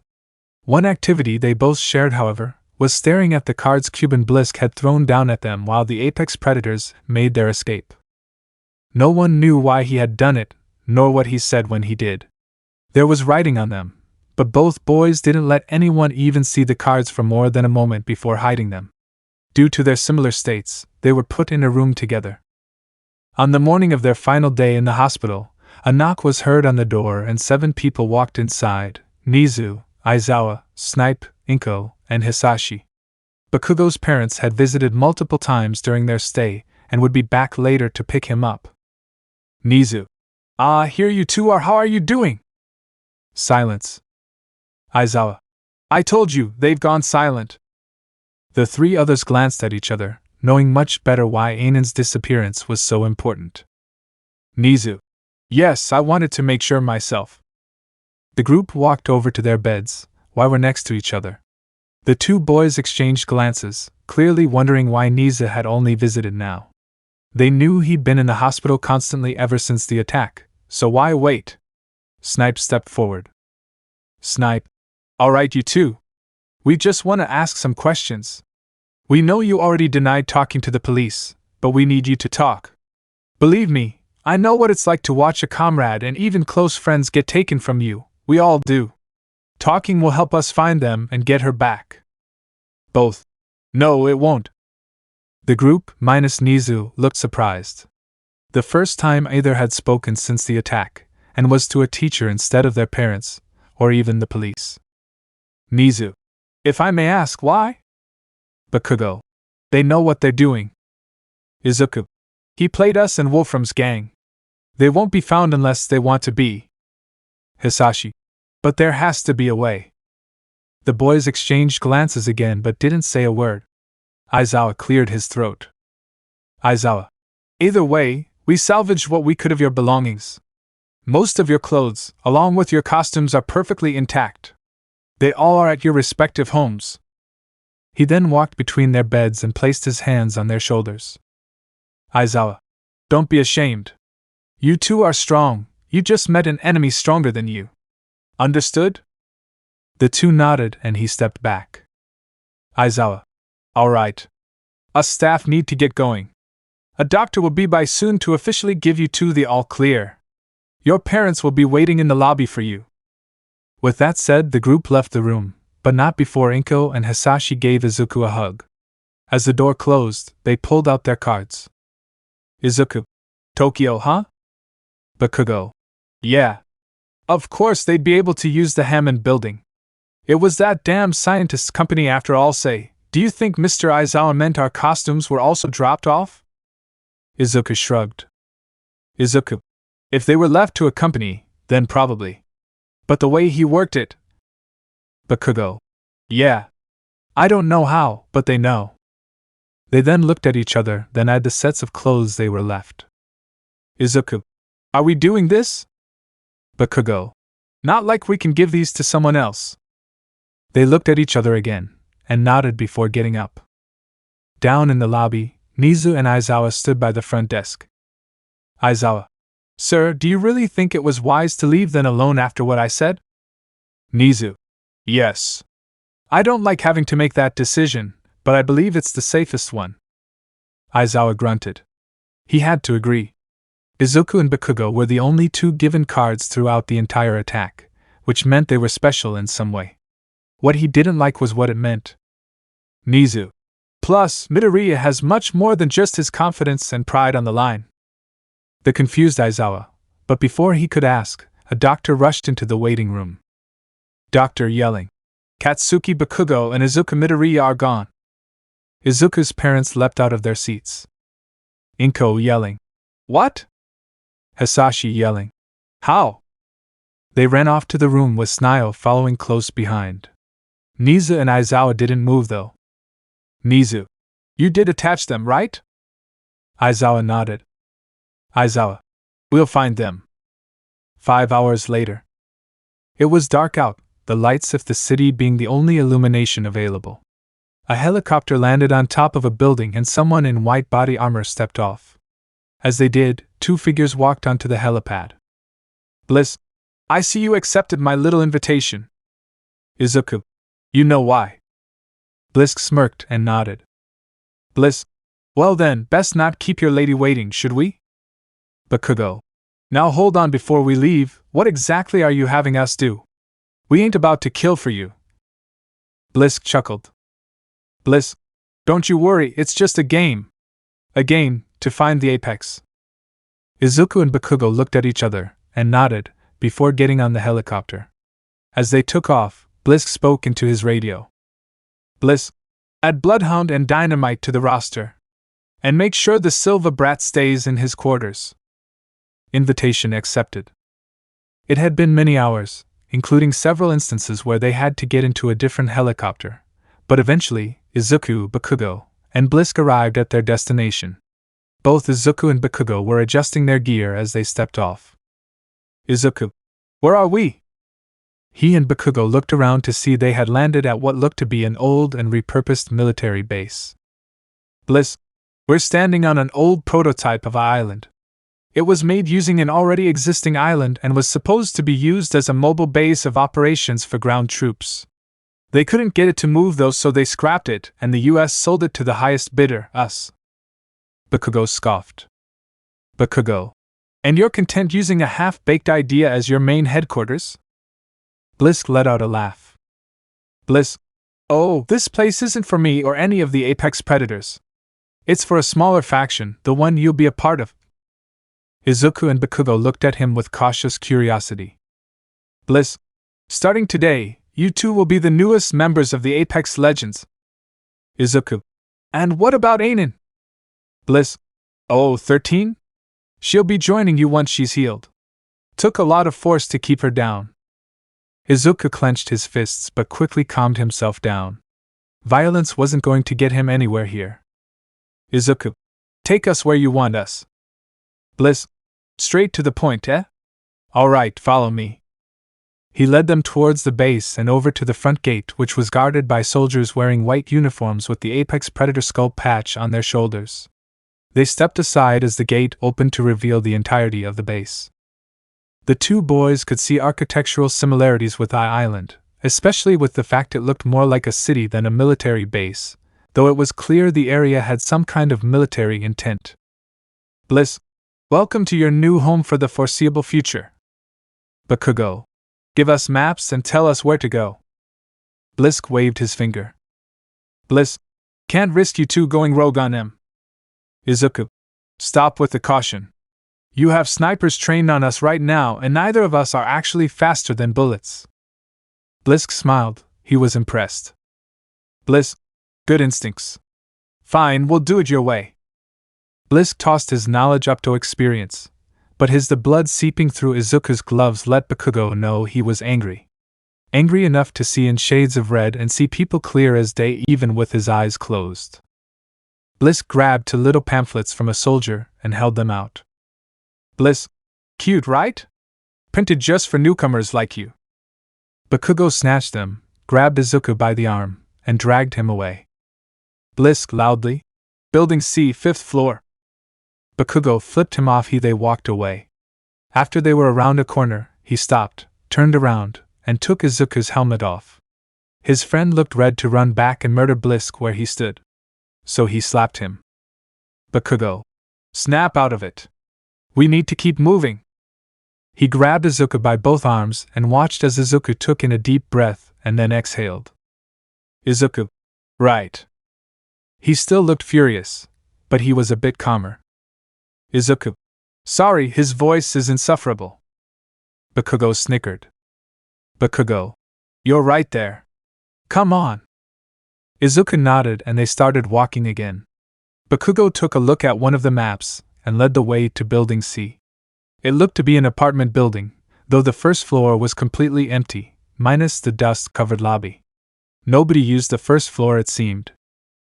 They entered the stairwell, both agreeing that the elevator might just be a death trap. They would be proven right once they reached the 5th floor and noticed the green gas emanating from the elevator doors. Bakugo. Yeesh. Probably one of our new co-workers. Izuku. I don't want to run into him. The floor looked like any regular apartment building, except for the fact that the spaces between each door was much larger than normal, hinting towards significantly larger apartments. Both boys walked into the hallway and took note of the first door on the right and instead of a number, saw a name, Williams. Across from that room was another labeled Fitzroy. Izuku. Guess we gotta find some with our names on them. Bakugo. At least we know what floor we'll be on. They continued walking, looking for their apartments while going past several others. One had green gas coming from the bottom and was labeled Knox, while another labeled Wit had what sounded like a man hyping himself up. After a few minutes they come across theirs and Anan's, though hers had a sign hung on it. Izuku. Recovering from game injury. Bakugo. Guess that means she's resting. I'm going in mine, check on her if you want. Izuku heard Bakugo open and close his door. He stared at Anan's doorknob, wondering if he should open the door. Izuku. She's hurt, she needs the rest. But I want to see her. I need to know if she's okay, but I don't want to wake her. He turned around to walk away but stopped. Izuku. She wouldn't make me wait to see her again if I was hurt. She needs to know that I'm okay too. He turned around, twisted the doorknob, and swung the door open. It looked like a regular apartment, but then again it wasn't like she could have decorated. He walked in and closed the door, locking it behind him. He walked further inside and found that it was triple the size of his and his mom's apartment. He heard what sounded like a TV somewhere further inside and moved to find it, coming up to a door. He took a deep breath and opened the door. Laying on the bed was Anan, who was looking him in the eyes. She looked fine minus the braces around her torso and left leg. Neither of them spoke as Izuku ran over and wrapped his arms around her, crying into her shoulder. Izuku yelling, Anan. Anan. Izuku? He sniffles and nodded. Izuku. It's me. I'm here. She immediately hugged him back, also crying. Anan. You idiot. They were now reunited, but it took Izuku and Bakugo accepting Blisk's invitation to do it. None of them knew what Blisk had in mind, but neither Izuku or Anan cared. As long as both were safe, it was worth it to them. Let me know in the comments below if you guys want the next part. Also check out my other video that has been shown and left. Thank you for watching. If you enjoyed this video, please like and share this video. And have a fantastic day. Bye.